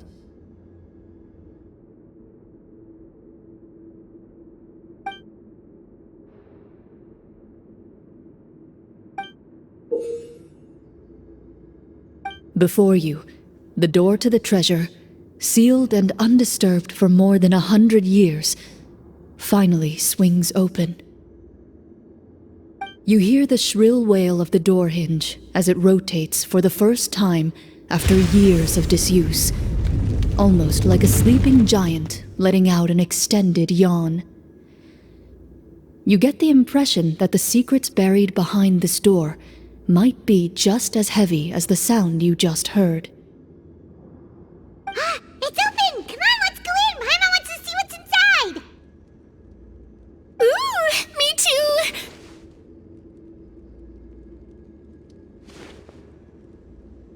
Ugh, uncovering hidden treasure is the most exciting part of adventuring. What do we have here? Uh-huh. A stone tablet? And some shabby weapons?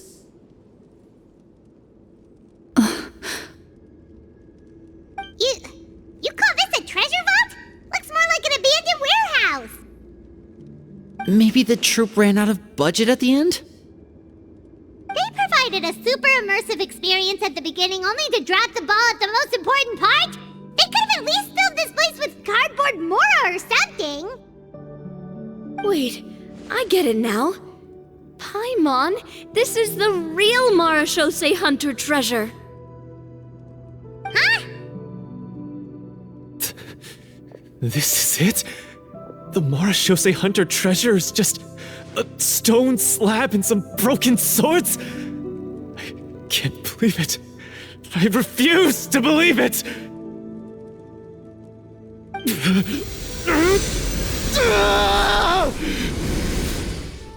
Whoa, are you okay? The Marechausee Hunter before you appears to suffer a serious mental breakdown.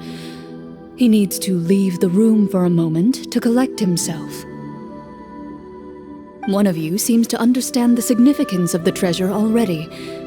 If the rest of you wish to follow suit, you may remain here in the meantime and explore your surroundings.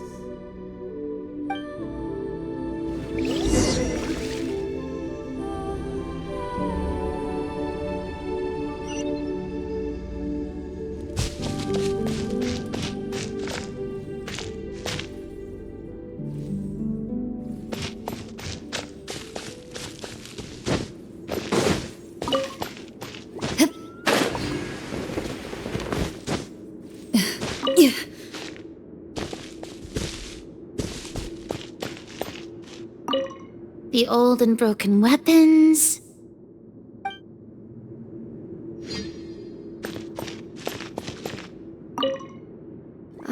The names on the tablet.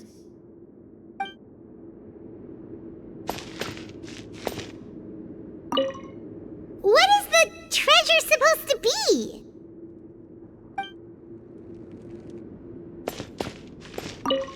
Walter.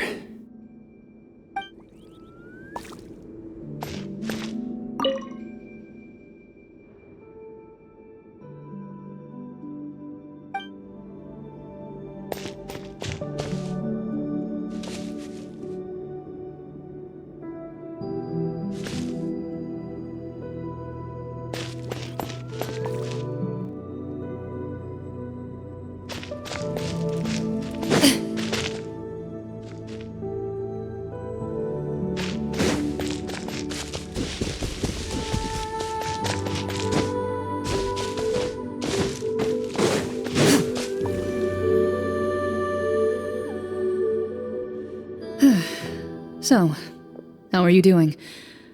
Feeling any better? What just happened? Do you remember how you got here? Or what happened to your body just now? I remember now. I brought you here because I wanted to... The explosives in the cave! You mean these? Huh? How did you... I could tell something was off the moment I stepped into this cave, so I kept an eye out. I've already dismantled the whole thing. So the strongest champion duelist in all of Fontaine saved the day once again. Guess I shouldn't be surprised. It would seem your skills as a Marechausee Hunter are as sharp as ever. I deserve some answers, don't you think? Tell me why you wanted to lure me here. Everything you said earlier sounded like the truth. Luckily, your monologue was dramatic enough to convince my friends you were just role-playing. I don't know. I just always felt like there was something in my heart that didn't belong to me. Something agitated and angry. Who knows? Maybe it was my own anger all along. I could never really tell. The feelings about my father and the other Marechausee Hunters are real. It just wasn't fair. I was angry, bitter that no one remembered them or praised their accomplishments. I don't know when it started, but at some point, my anger came to completely consume me. At that point, I remembered the legend my father used to tell me. The one about the treasure. But if the treasure was all you cared about, why plant all those explosives? Wouldn't they just destroy the treasure and bury you along with it? I can't remember. My head is a mess. It felt like there was this voice telling me to eliminate the hunters, but now it's gone. From your description, I suspect you were dealing with a devorator. Devorator? Oh, your master... your father, I mean, never talked about it? It was a kind of monster that was active several centuries ago. No, I've heard of it. I'm just not sure why you suddenly... Wait, it can't be. The seal! The seal? My family has served as Marechausee Hunters for many generations. But the title and swordsmanship weren't the only things passed down over our line. There was a seal as well. My father instructed me to always watch over that seal and maintain it regularly. He said it had been passed down over a truly ancient age, and protecting it was our clan's most important duty. But I neglected that duty after he died. I finally decided to come down and check on it one day, and that's where my memories become fuzzy. The Devorator would be a formidable adversary for any mortal being, even ones as capable as the Hunters. If you lacked the power to completely destroy it, you could easily fall prey to its influence and corruption. In light of this, some Marechausee Hunters chose to seal the Devorator away, in the hopes that a permanent solution would come with the passage of time. I heard it has the power to amplify the obsessions and desires in people's hearts, to the point where they overtake you entirely. It would seem I'm not just lacking in skill with a blade, but in mental fortitude as well. And yet, you were able to retrieve 3 of the 4 keys. If I remember correctly, each was entrusted to a respected and capable hunter. How did you manage it? One of them belonged to my father. The second I stole from a different hunter. And the third was one that I snatched while the person was on the way home from the tavern. I nearly died in that alley. I know just how strong you are. It's as clear as day to everyone in Fontaine. I observed you from dusk to dawn, but could never find any opportunity to sneak up on you. I never even saw you drink a single glass of liquor. The only way I could think to obtain that last key was to lure you here using your hobby, and then Oh, I get it now. That monster, it wanted to bury you here alongside the treasure. I won't comment on anything else, but the script was good. Well, I did pour my heart and soul into it. The stories my father used to tell me about the glory of the heroic Marechausee Hunters and how they came to be forgotten. It's more than just a story. Huh? You're proud to be a hunter. You're still holding onto that part of yourself, no matter how small. I have done so many despicable things. I have nothing to be proud of. Then explain the purpose of the evil sorcerer in your story. Isn't he the true antagonist? The one who sought nothing but his own gain, and used the people as pawns to attain it? In your heart of hearts, he was the one you truly wanted to defeat. But I've already tainted my sword. I no longer have any right to... Wake up, Florian. Remember how you introduced yourself earlier. Do you really think the hunters acted out of a desire for honor and glory? Or to be loved and acknowledged by the people? What did your father teach you about our order?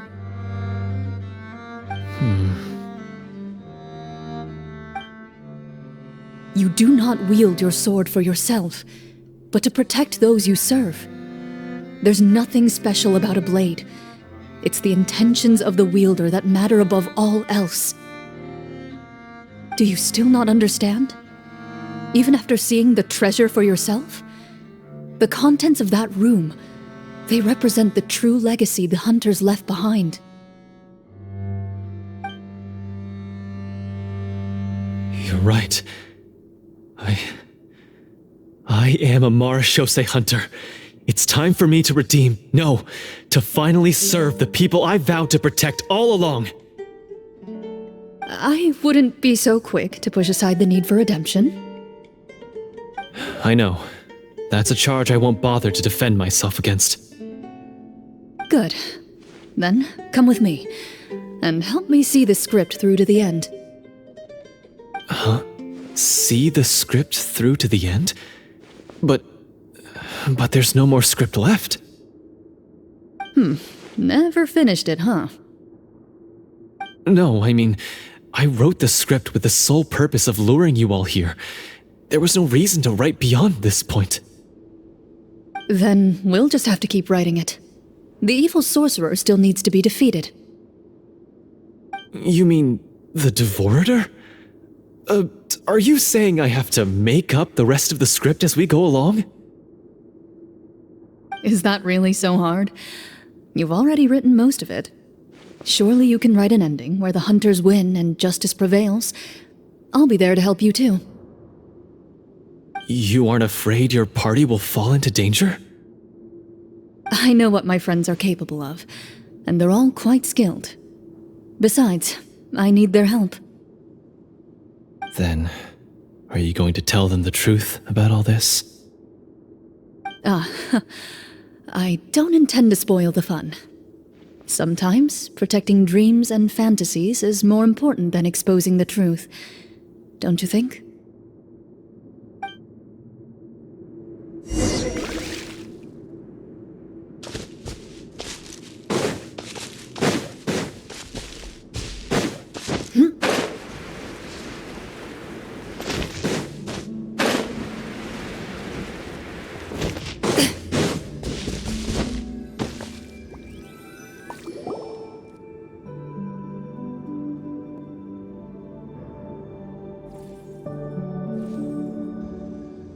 They're back!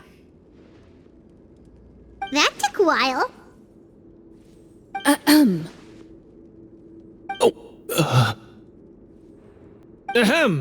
My fellow Marechausee Hunters, please forgive me, for I have sinned.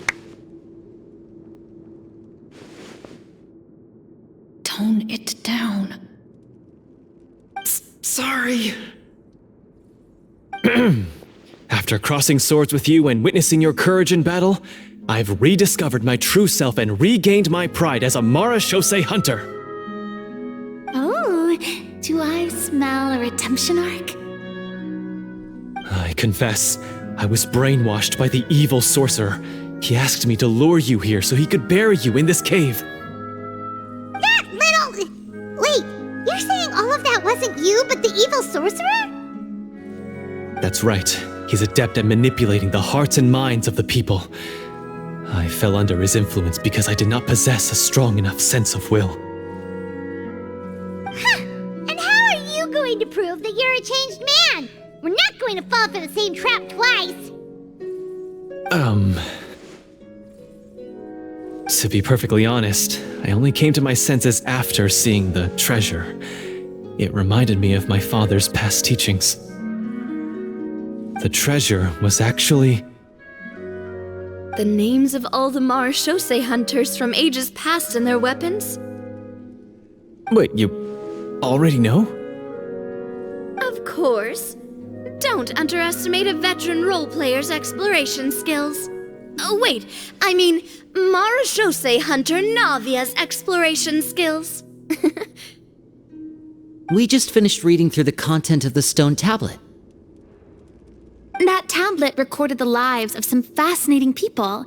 For example, this Marechausee Hunter called Est. She inherited the responsibilities of the Golden Hunter and passed judgment on many people. But in private, she had a very easygoing personality. Her favorite pastime was singing and dancing with her friends, and she was said to have a beautiful voice. So, she was just like you. Oh, you really think so? Well, when you put it that way, I suppose I also have a few things in common with this Walter. Working as an executioner, he supposedly used a countless number of tricks to confound his enemies in battle. Oh, if only I could have seen the feats of magic he pulled off back then. Their lives were all so exciting. You could write so many cool books about their accomplishments. How could they have all been forgotten? Because they chose to be. To hunt monsters that only appear in the shadows, you must also operate in the dark. To be a Marechausee Hunter is to willingly give up on wealth and fame. Then this stone tablet must have been left behind by their companions. That's right. Few Marechausee Hunters ever revealed their identity to the public. They always protected the city from the shadows. The only time they spoke of their accomplishments would be at night, when they gathered with their fellow hunters in front of the bonfire to share stories of the monsters slain by their hand. So, this tablet was created not so that the hunters would be remembered by the people, but so that they would be remembered by each other. No wonder this place was so well hidden. You regard the stone tablet in solemn silence. The names of your comrades etched onto its surface serve as a reminder that you are never truly alone. The tablet proves that, although a hunter walks a shrouded path, it is not a solitary one. There will always be those who walk beside you, a fact that remains as true today as in ages long past. Their legacies shall continue to be passed down from generation to generation, as everlasting as the stone onto which their names are carved. Father, you once told me that I should seek out the treasure if I ever became lost. So this is what you wanted me to find.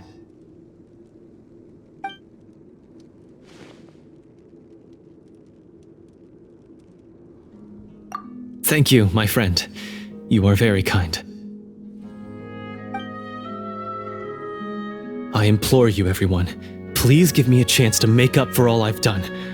Allow me to fight alongside you and defeat the evil sorcerer that threatens the peace and prosperity of everyone in this kingdom. Well, I say we let you join. Sounds good to me too. Everyone makes mistakes. What matters is what you do to make up for them. I have no objections, but Mr. Florian, do you even know how to defeat the evil sorcerer?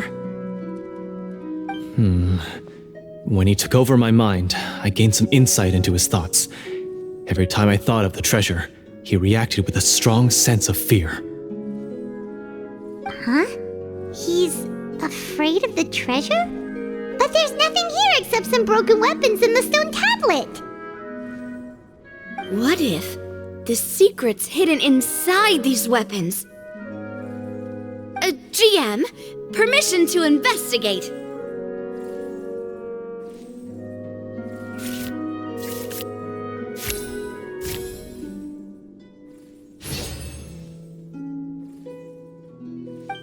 At first glance, the weapons appear absolutely ordinary. But as you observe them, you notice a faint energy emanating from within.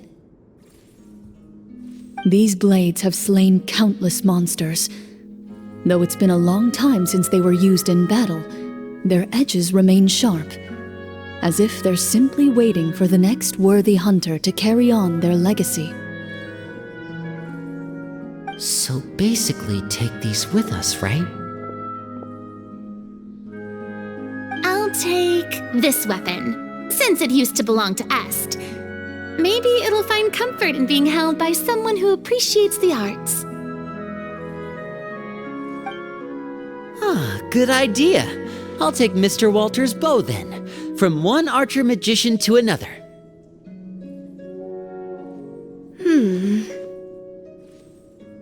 Paimon's gonna pick a cool weapon too!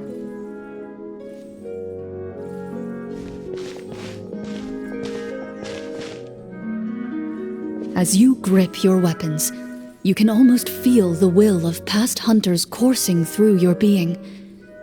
It's a feeling of courage, determination, a silent vow passed down from generation to generation that says, eradicate the monsters, no matter the cost.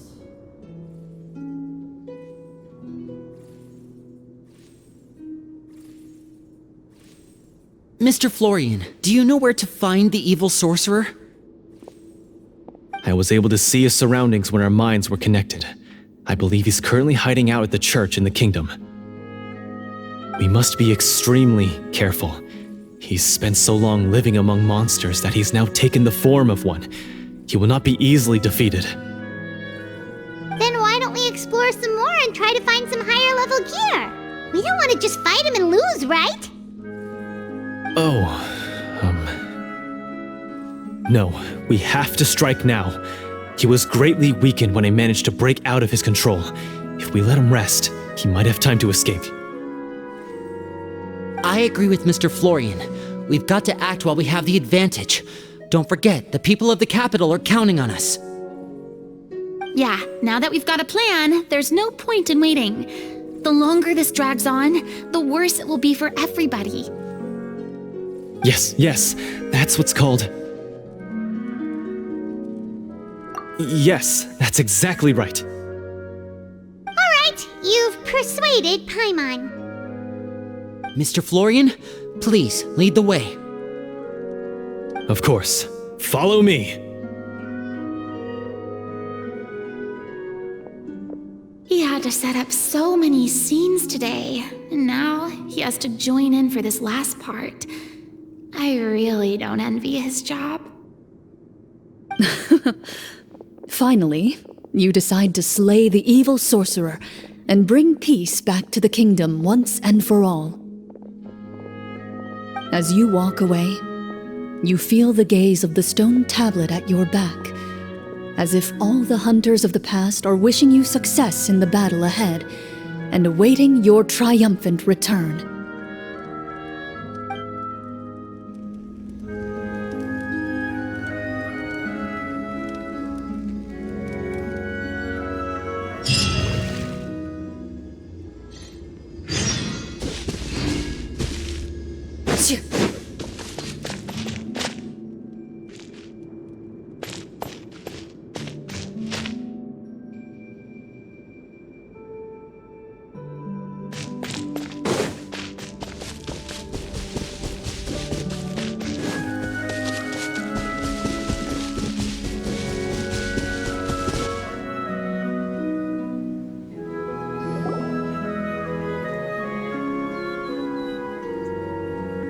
Finally, you arrive at the church Florian described. As you approach, an ominous aura surrounds you. You get the sense that your enemy is close at hand. How strange. This uneasy feeling seems so real. How did they manage that? Now, it is time for the final battle. Let's go!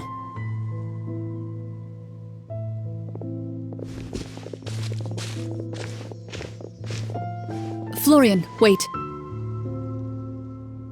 What's wrong? I think you should wait outside. You've already been corrupted by the Devorator once. It could easily re-enter your mind and take control of your body.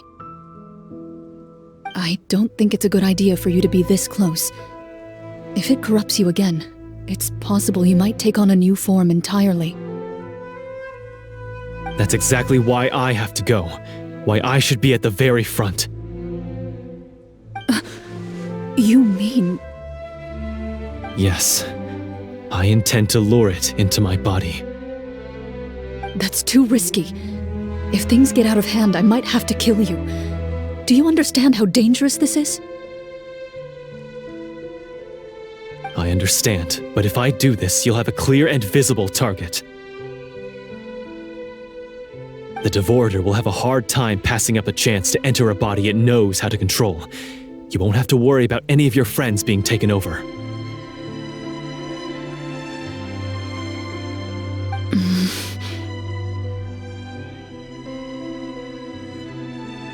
You're not like me, Miss Clorinde. You're a just and powerful Marechausee Hunter. The monster broke free due to my error. It's only right that I shoulder the responsibility for its destruction. This is something that I have to do. Consider it a duel to restore my honor. My only request is that you give it your all. I understand. Then, as a champion duelist, I hereby accept your request for a duel, and extend to you my most sincere regards. Thank you. The battle is now upon us. Let the Devorator once again tremble under the blade of the Marechausee Hunters.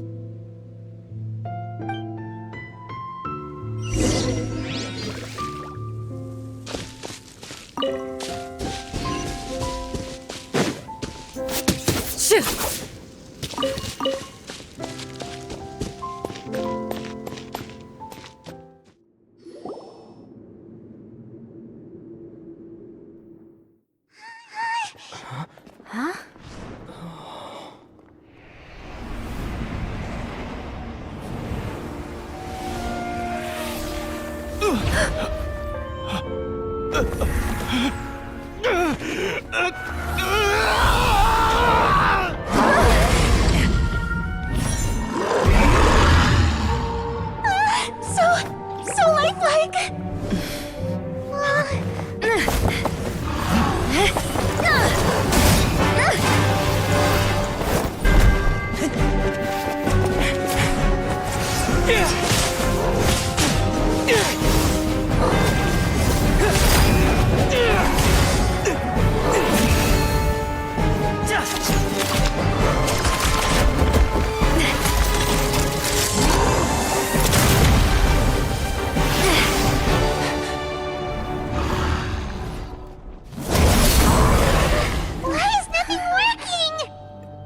This foe is not invincible. You hold the treasure. The power to defeat it in your own two hands. The treasure? You mean... The names! It's the Marechausee Hunters' names! How are we supposed to... You forget, Paimon? There's still one skill we saved until the very end. Hunters fight not for fame, but to aid the people whenever they are summoned. Walter the Marechausee Hunter, master of 1,000 tricks, executioner of the Phantom Hunters, I call for aid! Est, the Marechausee Hunter, inheritor of Cassiodor's will, judge of the Shadow Hunters. Answer my call!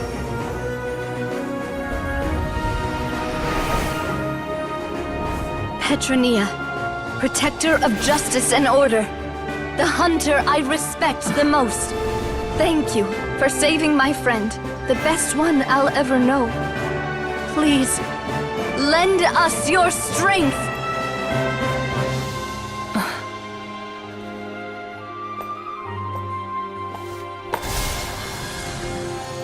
We have come to answer your summons.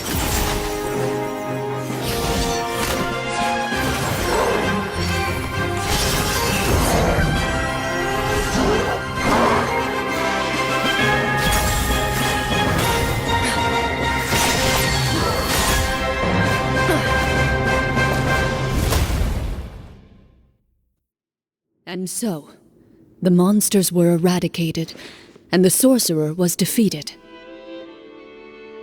Peace soon returned to the capital.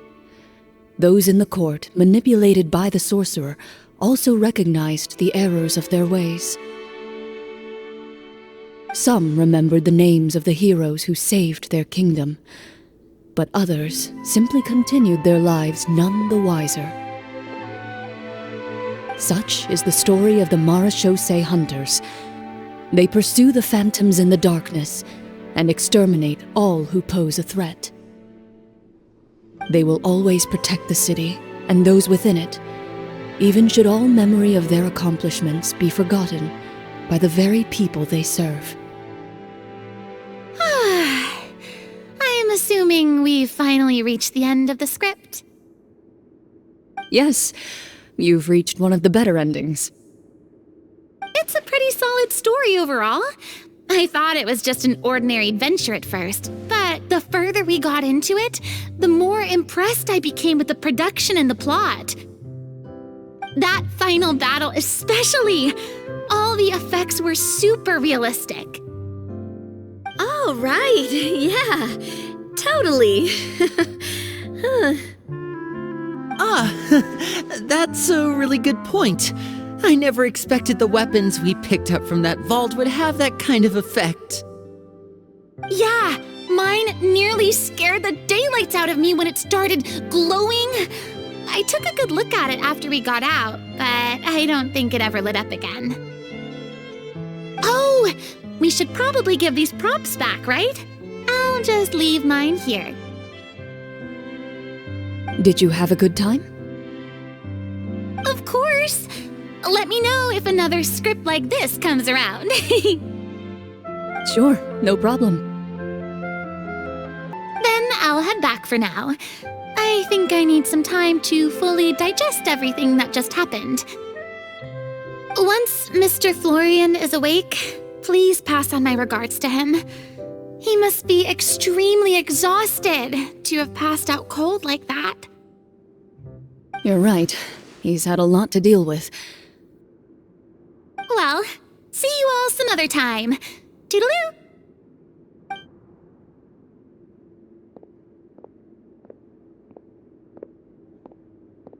Okay, so, can I ask now? I think it should be fine, yeah. What in the world was going on back there? So you saw through all of that? That time in the cave when you told us to close our eyes, it'd be weirder if we didn't notice anything. I was dying of curiosity the entire time. I mean, you did a pretty bang-up job of pretending nothing had gone wrong. Furina actually looked like she thought all of it was planned. Guess none of us wanted to be the one to break the illusion. What are you all talking about? Oh, wait. Don't tell me Paimon never... No, this is all my fault. It's not too late to cover your ears. Here, Paimon, I'll do it for you. Bit late for that, don't you think? You're saying everything that happened back there wasn't actually part of the script? It's probably more accurate to say this was never a real scripted story to begin with. What? So loud. My head.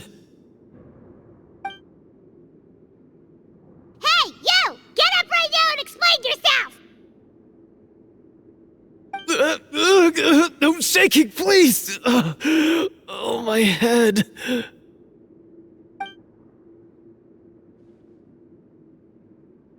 Did Paimon just hear that right? You guys made up that whole last part on the spot?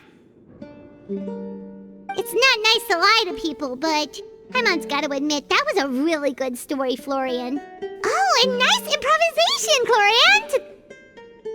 Yeah, it was like watching a magician improvise a spectacular magic trick after forgetting an important prop. If Paimon knew something was wrong with that vault, she would have floated straight in the opposite direction. Everything was under control. As if you've ever described a situation as being out of control. I'm pretty sure any situation you consider to be easy to handle would scare a reasonable person half to death. Guess I'm just used to it. You must run into a lot of unexpected situations then. That explains why you're so good at coming up with things on the spot. As for you, Florian... I know there's no excuse for what I did. I'll turn myself into the guards at once, confess my crimes, and accept any punishment that comes my way. I would say you've already suffered more than enough. What? You may have been blinded by fame and fortune in the beginning, but your actions during the final battle had proven you to be a true Marechausee Hunter. You'll be far more used to the city above ground than below. Your job as a hunter is more important. But... Of course, you'll still need to take the keys and pay a personal visit to the 2 hunters you wronged. Prepare to accept any terms they give you as well.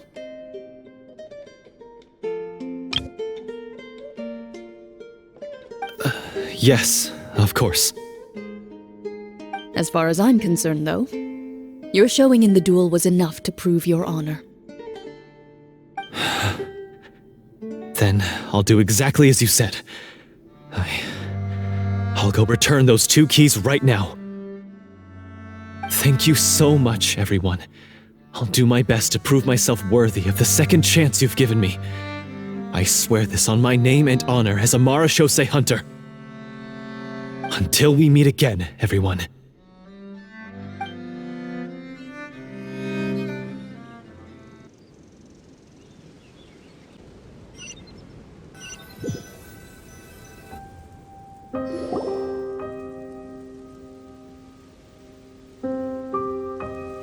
Speaking of Marechausee Hunters, what should we do about the treasure in that cave? Leave it be. Are you sure? We could show it to people, make it so that the hunters are remembered. Don't you want that? No. Every name on that tablet made the same choice. All hunters know what the path entails. I am no exception. My identity as a Marechausee Hunter is not something I need people to remember. I wish only to be recognized as a champion duelist. Nothing more. That's certainly very different from the path of a magician. Still, I admire your decision. Wait! Paimon just remembered something. If there were no special effects involved, why did our weapons begin to glow during the battle? That's because the Marechausee Hunters of ages past would often imbue their weapons with special enchantments to suppress the monsters. Whenever a monster was nearby, their weapons would start to glow.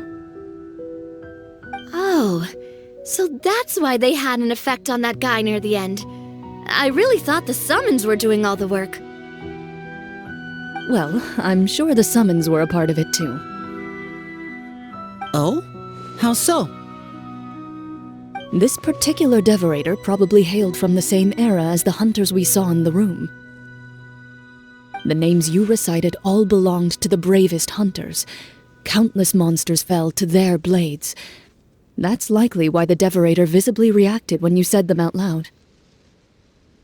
So the names held the power all along! Navia, everything you said during your summon. Huh? Oh, I meant what I said. I mean, it was true to my character, so yeah, I'm glad you heard it. Just don't make me repeat myself. It's embarrassing. I really appreciated those words. All right. Don't get all sentimental on me. Anyway, let's not talk about that anymore. I'm going to go on ahead. Don't fall too far behind now. She ran off! I should probably head back as well. This story was truly incredible. I might have to spend the whole night telling my siblings all about it. Goodbye.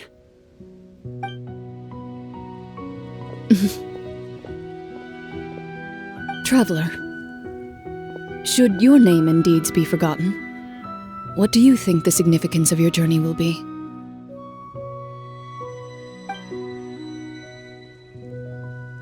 I suppose the significance would be the journey itself and the world we helped create.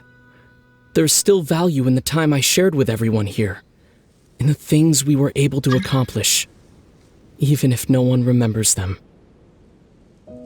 A great answer. I'll remember it. Me? The Marechausee Hunter says nothing in response to that question. Perhaps her answer lies in her silence, an unspoken vow left to echo through the night.